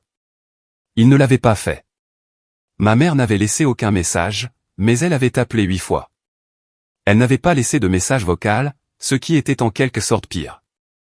Cela signifiait qu'elle ne voulait rien répéter, rien promettre, rien expliquer. Elle voulait que je décroche pour pouvoir me parler, pas me parler à moi. J'ai ouvert son journal d'appels, j'ai regardé la liste des appels manqués, puis je l'ai refermé. Puis un autre appel est arrivé, d'un numéro que je reconnaissais mais que je n'avais pas enregistré, le numéro de ma tante Carole. Je l'ai laissé sonner. Il est allé sur la messagerie vocale après quelques secondes, et j'ai vu sa notification apparaître. Je ne l'ai pas ouvert. Je n'avais pas besoin d'en entendre plus. L'histoire était déjà complète. Il se noyait, et il voulait me jeter à l'eau pour pouvoir grimper sur moi et respirer. Je me suis levé et je suis rentré, laissant la porte coulissante se refermer en chuchotant derrière moi. J'ai posé mon téléphone sur la petite table près de la fenêtre et je suis allé à la kitchenette pour un verre d'eau, essayant de me calmer. L'eau froide a aidé, mais pas assez. Mes mains tremblaient contre le verre, non pas de peur, mais de reconnaissance. C'était le moment que je n'étais jamais censé voir, le moment où leurs besoins ont dépouillé toutes les excuses polies qu'ils avaient jamais utilisées pour justifier de me garder petite. D'abord à la répétition, puis dans le groupe de discussion, puis sur la liste d'invitations, puis le mensonge. Ils m'avaient effacé parce que la vérité que je portais était dangereuse. Et maintenant, ils me voulaient parce que la vérité que grand-mère Margaret portait était plus dangereuse. Utilise ton héritage. Les mots résonnaient comme des pas dans un couloir vide.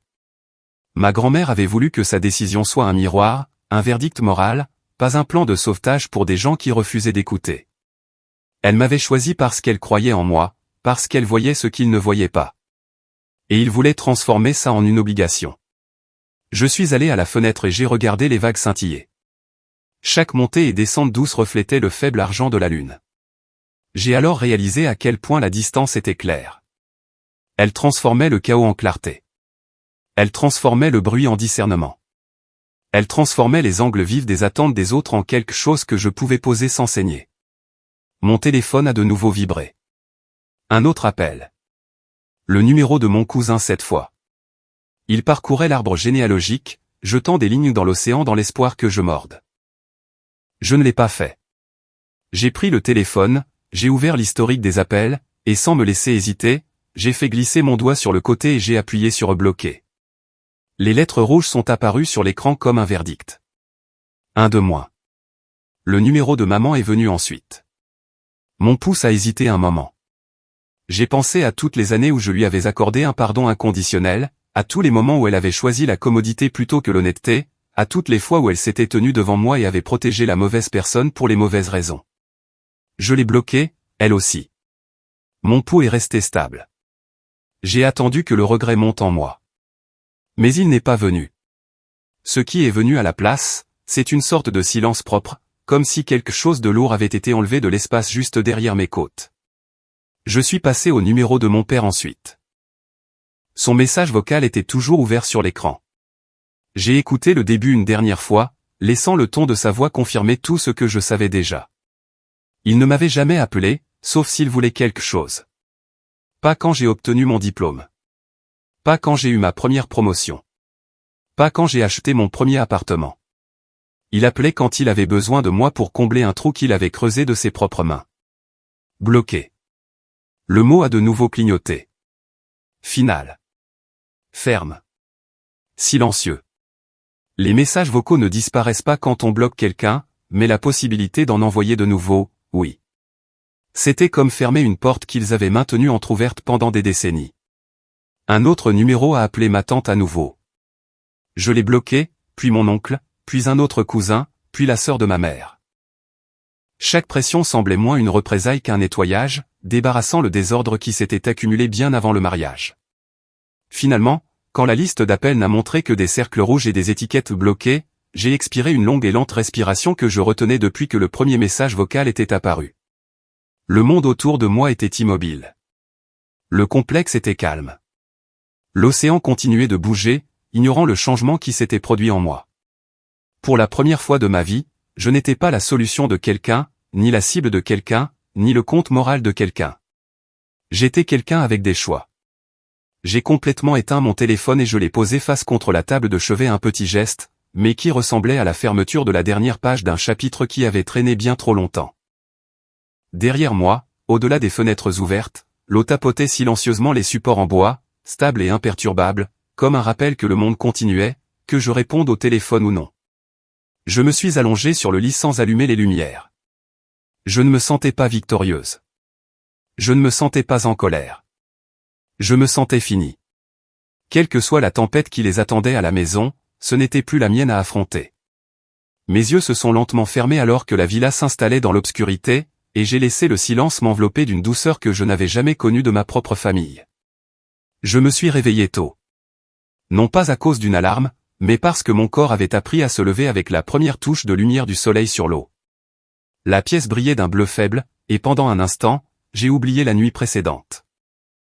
Puis j'ai vu mon téléphone sur la table de chevet, face contre terre et silencieux, et le souvenir m'est revenu comme une marée remontant sur le rivage, le message vocal, les appels, la dette, la saisie, et la vérité sous tout cela. J'étais de nouveau importante, seulement parce qu'il n'avait plus de temps. Je me suis assise lentement, laissant le calme du matin s'installer sur moi. L'air sentait le sel et quelque chose de doux qui flottait depuis le lagon. Je suis allé sur la terrasse avec une tasse de café et je me suis assise par terre, le dos contre la balustrade, regardant le ciel s'éclaircir par paliers réguliers. Le soleil a franchi l'horizon d'une manière qui semblait presque cérémonielle, comme si le monde accueillait un jour où je n'appartenais plus aux urgences des autres. Pendant un long moment, je n'ai fait que respirer. J'ai écouté le léger clapotis des poissons sous les pilotis, le bourdonnement lointain d'un bateau, le faible bruissement des feuilles de palmier de l'île. Pas de téléphone qui sonne, pas d'exigence, pas de culpabilité déguisée en obligation, juste une vie dans laquelle j'étais entré selon mes propres termes. Après un moment, la curiosité m'a titillé. J'ai allumé le téléphone, non pas parce que j'avais l'intention de répondre à quoi que ce soit, mais parce que je voulais voir à quoi ressemblait le monde avec le volume enfin baissé. L'écran s'est allumé, mais il n'y avait pas de nouveaux appels manqués, pas de messages, pas de notification de quiconque j'avais bloqué. Le silence était presque surprenant. C'était comme le premier instant après une tempête, quand on réalise que le vent a cessé de secouer les fenêtres. J'ai ouvert mes emails. Il y avait 3 avis de saisie transférés de l'ancien compte de ma mère. C'étaient des messages automatiques, du genre qui ne se plient pas ou ne s'adoucissent pas pour le bien de la fierté humaine. Des mots comme prolongation finale, défaut de paiement, et étraitement de la reprise de possession me fixaient. Il y avait une date estampillée en haut de chaque document, et j'ai immédiatement reconnu qu'elle n'était plus dans le futur. C'était maintenant. La fenêtre s'était refermée. Leur maison était à quelques jours d'être reprise par le prêteur. C'était la vraie raison du déluge d'appels téléphoniques, non pas le remords, non pas la peur de me perdre, la peur de perdre la maison, la peur de l'embarras public, la peur de faire face aux conséquences dont l'argent et le secret les avaient protégés pendant des années. J'ai fait défiler chaque avis jusqu'à ce que l'écran me semble trop lourd dans mes mains. Puis j'ai fermé l'application. Je n'avais pas besoin de plus de preuves. Ils avaient finalement atteint le bout de la corde qu'ils avaient tiré plus fort à chaque décision qu'ils prenaient. C'était presque poétique que l'héritage même qu'ils avaient essayé d'enterrer soit celui qu'ils voulaient maintenant que j'utilise pour les sauver. J'ai quitté la villa et j'ai marché vers la petite jetée qui s'avançait sur le lagon. Les planches de bois étaient chaudes sous mes pieds. Je me suis tenu au bord et j'ai regardé l'eau passer du turquoise au vert pâle. La lumière matinale ondulait, se balançait avec le mouvement de petits poissons, et pendant un instant, le monde entier a semblé suspendu dans un silence. Mon esprit a dérivé à travers les années, à travers toutes les manières dont ma famille m'avait façonné et plié à leurs besoins. Chaque fois qu'ils voulaient que je sois silencieuse. Chaque fois qu'ils me disaient que j'étais trop sensible. Chaque fois qu'ils s'attendaient à ce que je pardonne sans être pardonné. Ils m'avaient conditionné pour être utile, pas vu. Prévisible, pas respecté. Ils demandaient de la compréhension, mais n'en offraient aucune en retour. Le message vocal était simplement le dernier chapitre d'un livre que j'avais essayé de réécrire pendant trop longtemps. Tu es la seule qui puisse nous aider à payer la dette maintenant. Utilise ton héritage. L'ironie aurait été drôle si elle n'avait pas été si prévisible. Derrière moi, quelqu'un a descendu la promenade. J'ai jeté un coup d'œil et j'ai vu Rachel s'approcher, les cheveux humides de l'océan, une serviette drapée sur ses épaules. Elle m'a fait un léger signe de tête, sans fouiner, sans rien supposer, de la même manière qu'elle l'avait toujours fait. J'ai apprécié cela plus qu'elle ne le saura jamais. Matinée difficile, a-t-elle dit doucement. Quelque chose comme ça, ai-je répondu. Elle n'a pas demandé plus. Au lieu de cela, elle s'est tenue à côté de moi pendant quelques minutes, toutes deux regardant l'eau scintiller. Quand elle est finalement partie, elle m'a légèrement touché le bras et a dit « Prends soin de ta paix. Elle vaut la peine d'être protégée. » J'ai laissé ces mots m'envelopper alors qu'elle disparaissait sur la passerelle. Quand je suis retourné à ma villa, mon téléphone a vibré une fois. Une notification de texto est apparue, d'un numéro que j'ai immédiatement reconnu comme étant celui de la banque gérant le prêt de la maison de mes parents. C'était une mise à jour générique, un rappel automatique, mais je savais ce que cela signifiait. Le calendrier n'était plus théorique. Les conséquences étaient arrivées. Je me suis assise à la petite table à l'intérieur de la villa et j'ai regardé le téléphone pendant un long moment.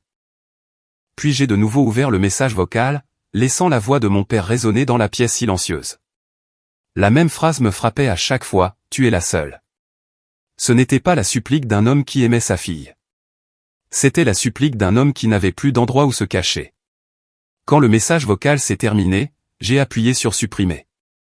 Puis j'ai ouvert la liste de contacts et j'ai fait défiler les numéros bloqués. Les voir tous alignés les uns après les autres semblait presque surréaliste. C'était comme si je regardais une carte de toutes les limites que j'avais eu besoin de poser pendant des années, mais que je n'avais jamais construite jusqu'à maintenant. J'ai ajouté un autre numéro à la liste, le système automatisé de la banque. Non pas parce que je voulais ignorer la réalité, mais parce que leur réalité n'était plus ma responsabilité.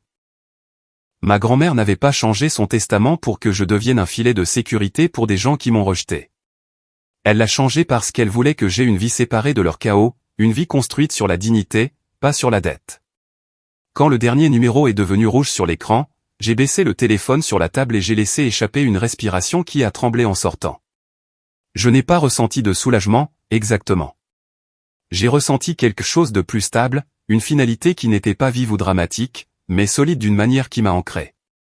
Je suis de nouveau sorti juste au moment où le soleil se levait complètement au-dessus de l'eau, rendant l'océan brillant et scintillant, comme si quelqu'un avait versé de l'or sur la surface. L'air était chaud contre ma peau. J'ai fermé les yeux et j'ai laissé cette chaleur m'imprégner.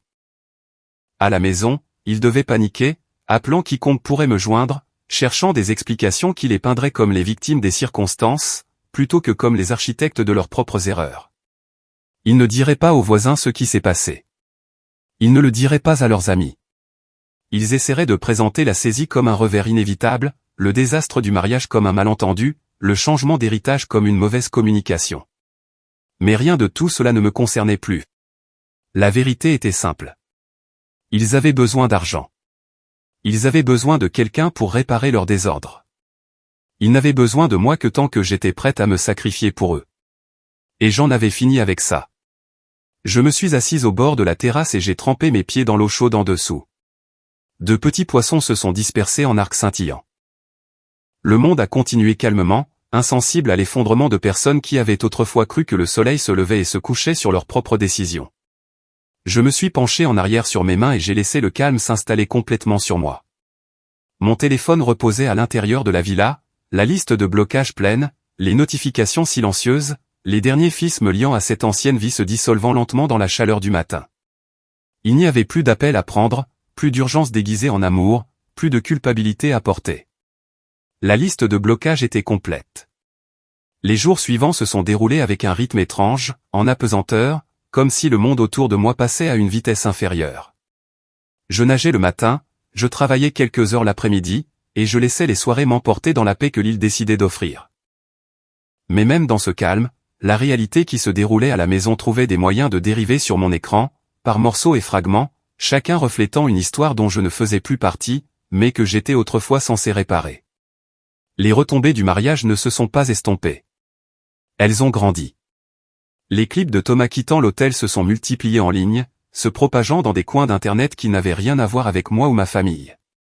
Chaque vidéo semblait aiguiser la vérité qu'il a prononcée en partant, « Je préfère partir maintenant que de vivre un mensonge pour toujours ».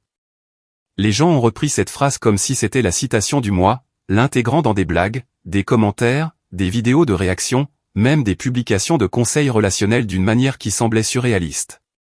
Le mensonge de ma sœur était devenu un conte moral pour des étrangers. Et les conséquences, autrefois niées, avaient commencé à se mettre en place. Le premier vrai signe est arrivé dans une alerte d'actualité. Pas un titre, juste un court avis financier transmis automatiquement par un robot de registre public que je suivais. La propriété Ellison était officiellement entrée en procédure de saisie. Pas de prolongation, pas de négociation supplémentaire. Le prêteur l'avait marqué comme irrécouvrable. J'ai fermé l'alerte sans en lire plus, mais la ligne est restée gravée dans mon esprit comme quelque chose taillé dans la pierre. Pas de négociation supplémentaire. Les conséquences ne négocient pas. Elles arrivent simplement quand la facture est due.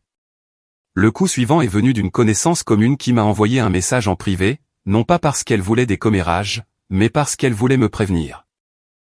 Annuler un mariage si près de la date entraînait des pénalités légales et financières, acomptes, frais de fournisseurs, clauses de rupture. Et dans ce cas, avec la vérité sur la fausse grossesse qui se répandait, Thomas et sa famille avaient engagé un conseiller juridique. Il demandait des dommages et intérêts, des vrais, non pas à moi, mais à mes parents, à Kira. Le mensonge qui était censé assurer un avenir riche avait plutôt ouvert la porte à un procès qui menaçait de dévorer le peu qu'il restait à ma famille. Et comme la maison était déjà en saisie, ils n'avaient rien pour se protéger. Ils étaient exposés de tous côtés. Je n'ai ressenti aucun triomphe, seulement de l'inévitabilité. Le troisième matin, je me suis réveillé avec un autre message, celui-ci d'une collègue de Boston qui était tombée sur un reportage télévisé sur les mariages extravagants qui ont mal tourné. La cérémonie de ma sœur en faisait partie.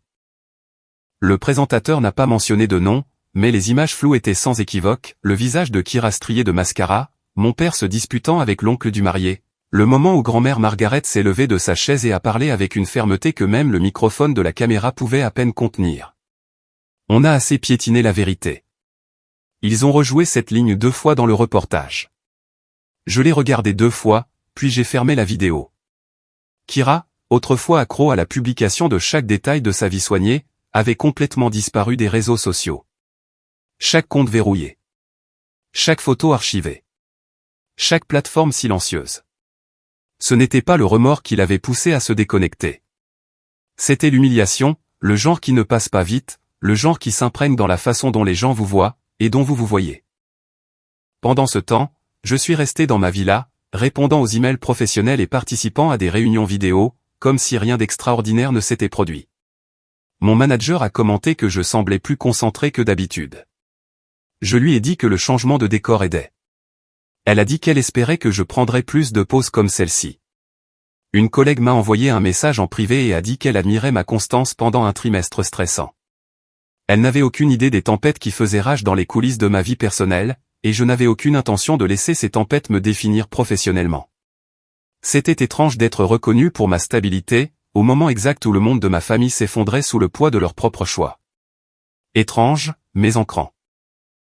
Un après-midi, entre deux réunions, ma boîte de réception s'est remplie de demandes d'animateurs de podcasts et de conteurs en ligne qui voulaient que je partage mon expérience. Ils utilisaient des expressions comme « réappropriez-vous votre récit »,« donnez du pouvoir aux autres femmes » et « dites votre vérité au monde ». Mais la vérité n'avait pas besoin d'une scène. Elle n'avait pas besoin d'être monétisée ou transformée en contenu. Elle existait tranquillement, sans que ma voix ne la pousse en avant. J'ai décliné chaque demande poliment, fermement, sans culpabilité. Quelle que soit la justice que l'univers avait arrangée, elle se déroulait déjà sans ma participation. Plus tard dans la même journée, j'ai appris par un autre avis transféré que la maison avait été officiellement programmée pour la vente aux enchères. La date était fixée. Les conditions étaient définitives. Mes parents avaient fait appel une fois, puis 2 fois, mais les 2 tentatives avaient été refusées. La saisie ne s'arrête pas parce que quelqu'un est embarrassé. Elle ne s'arrête pas parce qu'un mariage a mal tourné. Elle ne s'adoucit pas parce qu'une famille est en plein désarroi. Elle suit les chiffres. Elle suit les factures impayées. Elle suit la vérité de ce qui est dû.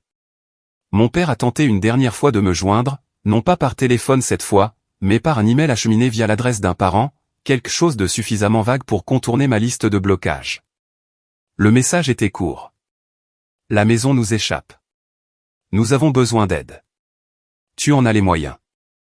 J'ai fermé l'email sans répondre, j'ai bloqué l'expéditeur, et je suis resté en silence jusqu'à ce que ma respiration se calme à nouveau. J'ai compris le message plus profond caché sous les mots. Ce n'était pas un appel à la connexion. Ce n'était pas une réconciliation. C'était une transaction déguisée en famille. Aide-nous pour que nous n'ayons pas à affronter ce que nous avons fait. Aide-nous parce que nous croyons toujours que tu nous dois plus que ce que nous te devons.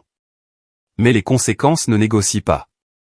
Je l'avais appris de la manière la plus difficile possible. Eux aussi. Au coucher du soleil, j'ai marché le long du sentier qui faisait le tour de l'île, regardant le ciel prendre des teintes de rose et d'or alors que le jour s'enfonçait dans une soirée calme et chaude. Des familles riaient près du rivage. Des couples trinquaient avec des verres levés. Quelques enfants barbotaient dans les bas-fonds pendant que leurs parents les regardaient avec des sourires paresseux. La vie continuait autour de moi, insensible à tout ce qui se passait à la maison. Pour la première fois depuis des années, j'ai senti la forme de ma propre vie se séparer du chaos de ma famille. J'ai senti les contours de ce que je pouvais être si j'arrêtais de porter des fardeaux qui n'avaient jamais été les miens. Ce n'était pas la liberté, exactement. C'était de la clarté.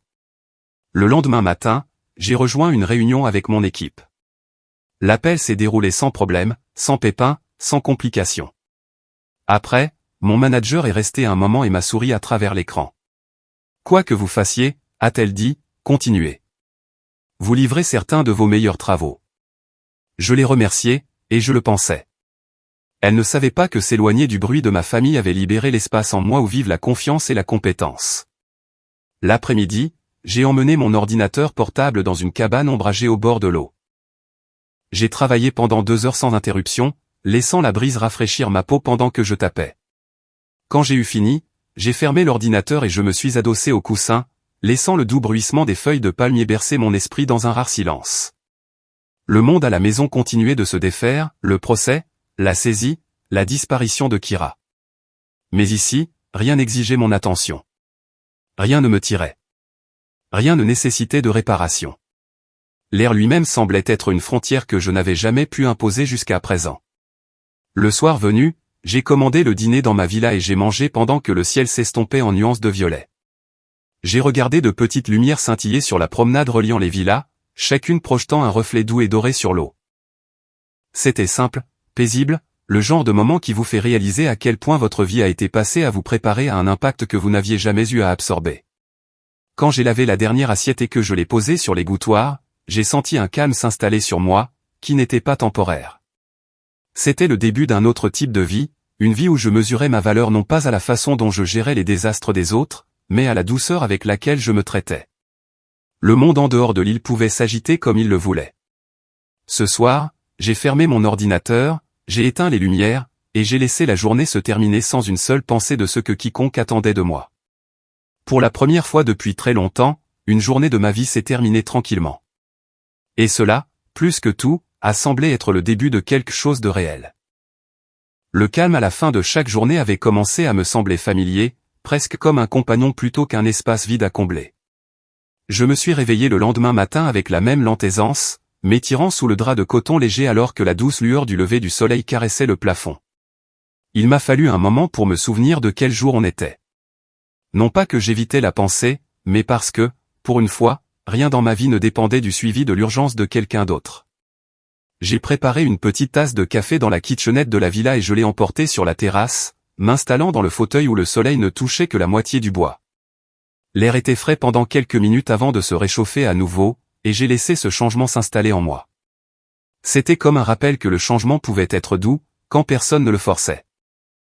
Il ne me restait que quelques jours aux Maldives, et la prise de conscience m'a frappé avec une douceur inattendue, au lieu de la peur. Cet endroit était devenu un bouton pause sur une vie qui avait toujours semblé trop bruyante, trop exigeante, trop pleine d'angles que l'on m'avait dit d'arrondir. Mais les pauses n'étaient pas censées durer éternellement.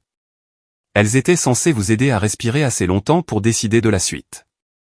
Ce matin-là, pour la première fois depuis mon arrivée, j'ai ouvert mon ordinateur portable, non pas pour le travail, mais pour moi. Un document vierge a rempli l'écran, et je l'ai fixé jusqu'à ce que le curseur clignote comme une question que j'avais évitée pendant des années. Que veux-tu dire que personne d'autre n'entendra?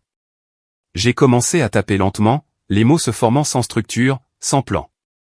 Une lettre, ou peut-être plusieurs lettres superposées. Je ne l'ai adressée à personne en particulier. Je n'en avais pas besoin. Les personnes à qui elle appartenait étaient tissées à travers chaque phrase. J'ai écrit sur la version enfantine de moi-même, qui croyait qu'être utile était la même chose qu'être aimé. J'ai écrit sur le fait de rester silencieuse pour que les autres puissent rester à l'aise. J'ai écrit sur les années passées à colmater des fissures qui n'étaient jamais les miennes à réparer, à me plier à des attentes qui devenaient plus lourdes à chaque erreur de ma sœur, ou à chaque faux pas financier que mes parents essayaient de cacher. J'ai écrit sur le désir d'appartenir à une famille qui ne voulait pas de la vraie moi, seulement de la version de moi qui pouvait résoudre les problèmes qu'ils créaient. Les mots se sont déversés en longues lignes, parfois stables, parfois tremblantes. À un moment donné, j'ai arrêté de taper et j'ai laissé mes mains reposer sur mes genoux. L'océan dehors chuchotait contre les pilotis de la villa, stable et indifférent, comme pour me rappeler que le monde en dehors de mon ancienne vie continuait de bouger, que je porte leur poids ou non. Je suis revenu à la lettre et j'ai écrit sur ma grand-mère. Non pas sur l'héritage ou la décision finale qu'elle a prise, mais sur ses yeux, la dernière fois qu'elle m'a regardé avant de mourir, claire, sans peur, honnête, comme si elle avait su exactement de quel genre de force j'aurais besoin un jour, et voulait laisser un rappel derrière elle. Puis j'ai écrit sur le mariage, non pas sur le spectacle, ni sur la crise, ni sur les mensonges. Juste une phrase, je méritais qu'on me dise la vérité, même si la vérité était laide. Quand j'ai finalement arrêté de taper, le document s'étendait bien plus loin que je ne l'avais prévu. J'ai relu les mots une fois, lentement. Il ne contenait aucune colère, aucune accusation, seulement une reconnaissance, une acceptation silencieuse que rien de ce que j'écrivais ne pouvait réparer une relation qui avait été brisée bien avant le mariage, le mensonge, ou la saisie. La fracture n'avait pas été soudaine. Elle avait été progressive, construite à partir d'années de petites trahisons qui sont devenues normales, seulement parce que je refusais de les nommer. J'ai fermé le document sans l'enregistrer. Non pas que les mots n'avaient pas d'importance, mais parce qu'ils avaient déjà fait ce qu'ils devaient faire. Les écrire était le but, pas les préserver. Vers midi, j'ai marché le long du rivage, laissant l'eau me lécher les chevilles. Le soleil réchauffait mes épaules, et la brise portait l'odeur du sel et de quelque chose de doux venant des palmiers voisins. De temps en temps, un invité passait avec un signe de tête ou un doux sourire. Personne ne me connaissait. Personne n'avait besoin de rien de ma part. L'anonymat ressemblait à un air que je n'avais pas respiré depuis des années. J'ai trouvé un endroit ombragé près de l'extrémité de la plage et je me suis assise en tailleur dans le sable. Des enfants jouaient dans les bas-fonds, leur rire résonnant sur l'eau. Un couple à proximité débattait de l'excursion à réserver pour la soirée. Je les ai regardés avec une étrange curiosité, réalisant à quel point j'avais manqué de vie en restant empêtré dans un rôle familial qui m'étouffait.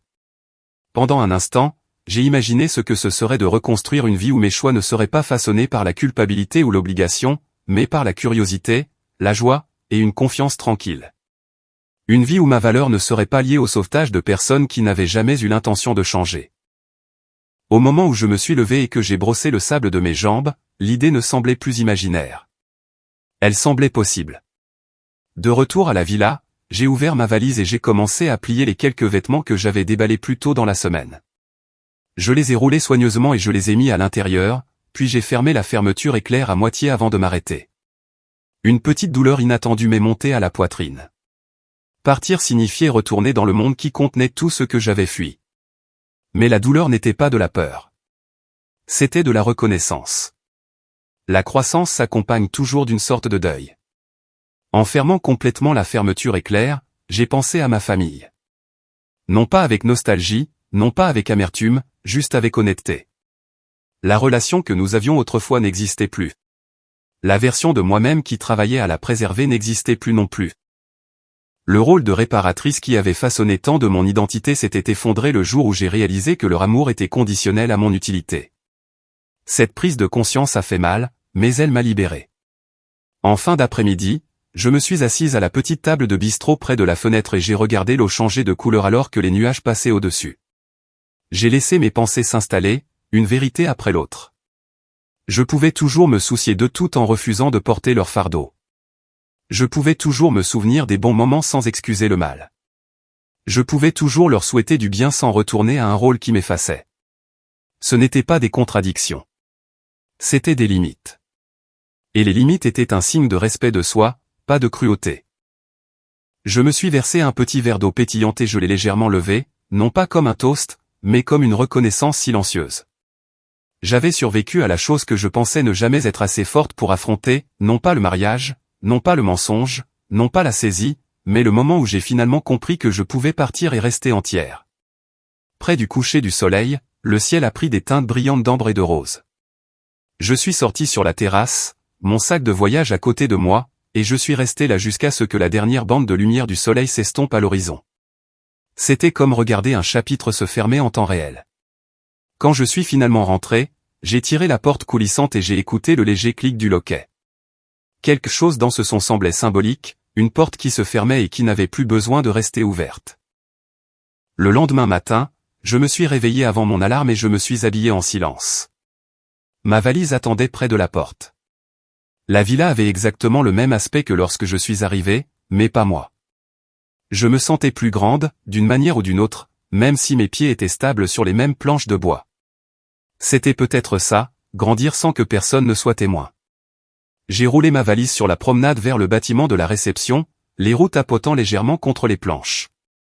Un membre du personnel m'a accueilli avec un sourire chaleureux, m'a demandé si j'avais apprécié mon séjour, et m'a souhaité un bon vol. Je l'ai remercié sincèrement. Elle n'avait aucune idée de tout ce que cet endroit m'avait donné. Alors que le petit bateau me transportait sur l'eau calme du matin vers l'aéroport, j'ai regardé les villas rétrécir au loin jusqu'à ce qu'elles ne soient plus que de minuscules points le long d'une ligne bleue brillante. Le vent s'est emmêlé dans mes cheveux, et la lumière du soleil a vacillé sur les vagues. Et pour la première fois, je ne me sentais pas comme une fille fuyant un problème familial. Je me sentais comme une femme entrant dans sa propre vie. Les Maldives ont diminué derrière moi, mais ce que j'avais gagné ici, non. Cela m'accompagnait, stable et inébranlable, alors que le bateau m'emportait vers la suite. Le vol de retour vers Austin semblait plus silencieux que celui qui m'avait emmené aux Maldives. Peut-être parce que je portais moins de choses avec moi cette fois-ci, non pas en bagages, mais en poids.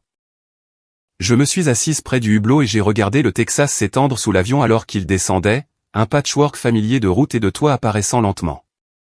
Quand les roues ont touché la piste avec un bruit sourd, j'ai expiré sans même réaliser que je retenais ma respiration. Je suis entré dans le terminal et j'ai immédiatement senti le changement. Les Maldives sentaient le sel et la lumière chaude. Austin sentait le café, le béton chauffé par le soleil, et l'odeur faible et réconfortante de la maison. Pourtant, rien en moi ne s'est tordu comme avant. Pas de peur, pas d'anticipation du prochain appel ou de la prochaine demande. Pour la première fois depuis longtemps, rentrer à la maison ne ressemblait pas à entrer dans un combat inachevé. Mon VTC a serpenté à travers les rues familières jusqu'à mon immeuble.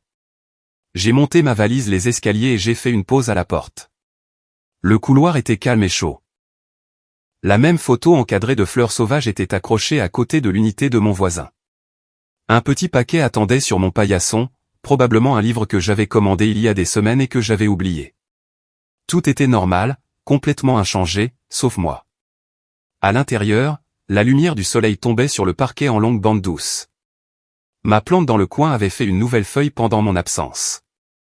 J'ai passé mes doigts sur son bord, presque amusé que même elle ait réussi à grandir pendant une semaine où tout le reste de ma vie s'était brisé et reconstruit. J'ai défait mes valises lentement, pliant chaque vêtement et le remettant dans les tiroirs avec un soin que je n'avais pas ressenti auparavant. Quand la valise a été vide, je l'ai rangée dans le placard et je suis resté là un moment, laissant l'immobilité de la pièce m'envelopper. Rien ne pesait sur ma poitrine. Pas d'appel sans réponse, pas d'attente à l'autre bout d'un téléphone qui vibre. Juste le silence. Et cette fois, le silence ne ressemblait pas à une punition. Il ressemblait à une permission. Mon téléphone est resté silencieux le premier jour, puis le deuxième. À la fin de la semaine, il était clair que les appels avaient complètement cessé. Plus de messages vocaux qui se faufilaient par des numéros alternatifs, plus de mails acheminés par des parents, pas de nouvelles de saisie, de problèmes juridiques, ou d'embarras publics, rien. C'était comme si ma famille avait tourné une page d'une histoire où je n'existais plus. Et étrangement, cette absence ne faisait pas aussi mal que je l'avais craint. Il y avait une douleur, oui, mais elle était honnête, propre, le genre qui vient quand quelque chose de lourd a été enlevé de vos épaules, et que votre corps remarque enfin la courbature laissée derrière. Je suis retourné au bureau du centre-ville 2 jours par semaine. Mon manager m'a accueilli avec un sourire chaleureux et a dit que mon énergie calme était contagieuse. Mes collègues m'ont posé des questions sur le voyage, et je n'ai partagé que les parties qui m'appartenaient, l'océan, les matins calmes, la clarté qui venait par vagues lentes. Personne n'avait besoin de savoir le reste. Et pour la première fois, je n'ai pas été tenté de m'expliquer. Un soir, je me suis arrêté à une épicerie sur le chemin du retour. J'ai pris quelques articles pour le dîner et j'ai parcouru les allées à un rythme facile. Des familles faisaient leurs courses autour de moi, des enfants tiraient sur les chariots, des gens débattaient des marques de sauce pour pâtes. La vie ordinaire se déroulait devant moi, stable et prévisible, et j'ai réalisé depuis combien de temps ma propre vie tournait autour du chaos.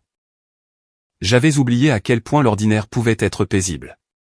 À la maison, j'ai préparé un repas simple, laissant le son des oignons qui grésillaient dans la poêle remplir l'appartement. J'ai mangé à la petite table près de la fenêtre, regardant le ciel s'assombrir en nuances de bleu. Quand j'ai eu fini, j'ai fait la vaisselle et je l'ai laissée sécher. Une vie sans urgence avait de la place pour de si petits rituels.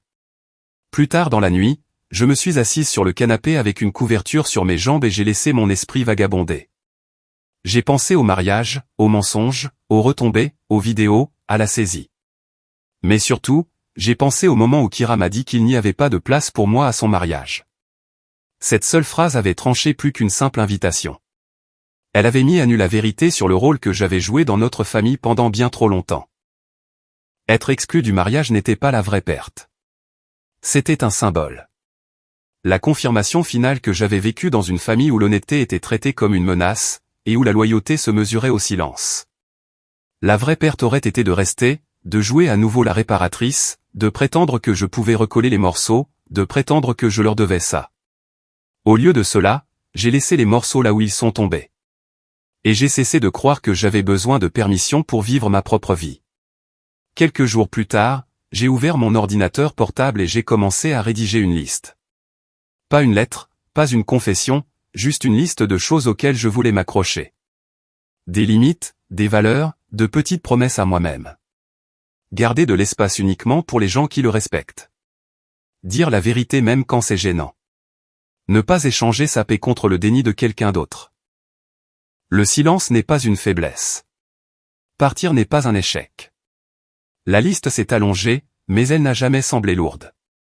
C'était comme construire une porte. Ce week-end-là, j'ai fait une longue promenade autour du lac. Le sentier serpentait sous les arbres, et la lumière du soleil scintillait sur l'eau comme du verre brisé. Des coureurs m'ont dépassé. Des chiens tiraient sur leurs laisses.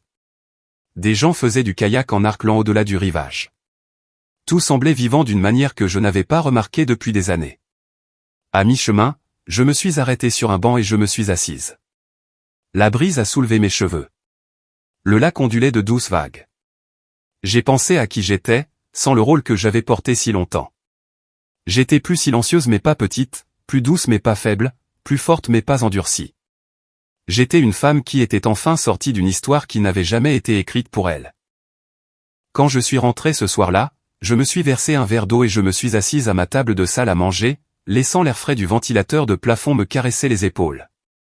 J'avais un dernier chapitre à clore, et il devait être dit à voix haute, même si personne d'autre ne l'entendrait. J'ai dit doucement à la pièce vide, j'espère qu'ils trouveront ce dont ils ont besoin. J'espère qu'ils apprendront ce qu'ils refusent de voir. Et j'espère qu'ils comprendront un jour que m'exclure ne m'a pas brisé. Ça m'a libéré. Les mots ont flotté dans l'air quelques secondes avant de se dissoudre dans le silence. J'ai pris mon téléphone et j'ai ouvert l'application Notes. Non pas pour tendre la main, non pas pour rouvrir de vieilles blessures, juste pour me laisser un dernier appel. Pas de place pour toi signifiait pas de place pour eux. Plus maintenant. J'ai fermé l'application, j'ai posé le téléphone sur la table, et j'ai senti l'immobilité s'installer doucement autour de moi. Et maintenant, si on vous a déjà dit que vous étiez trop, ou pas assez, pour votre propre famille, rappelez-vous ceci, le silence peut être un pouvoir, et la vérité peut être la plus forte des vengeances. Dites-moi dans les commentaires ce que l'intégrité signifie pour vous, et d'où vous écoutez.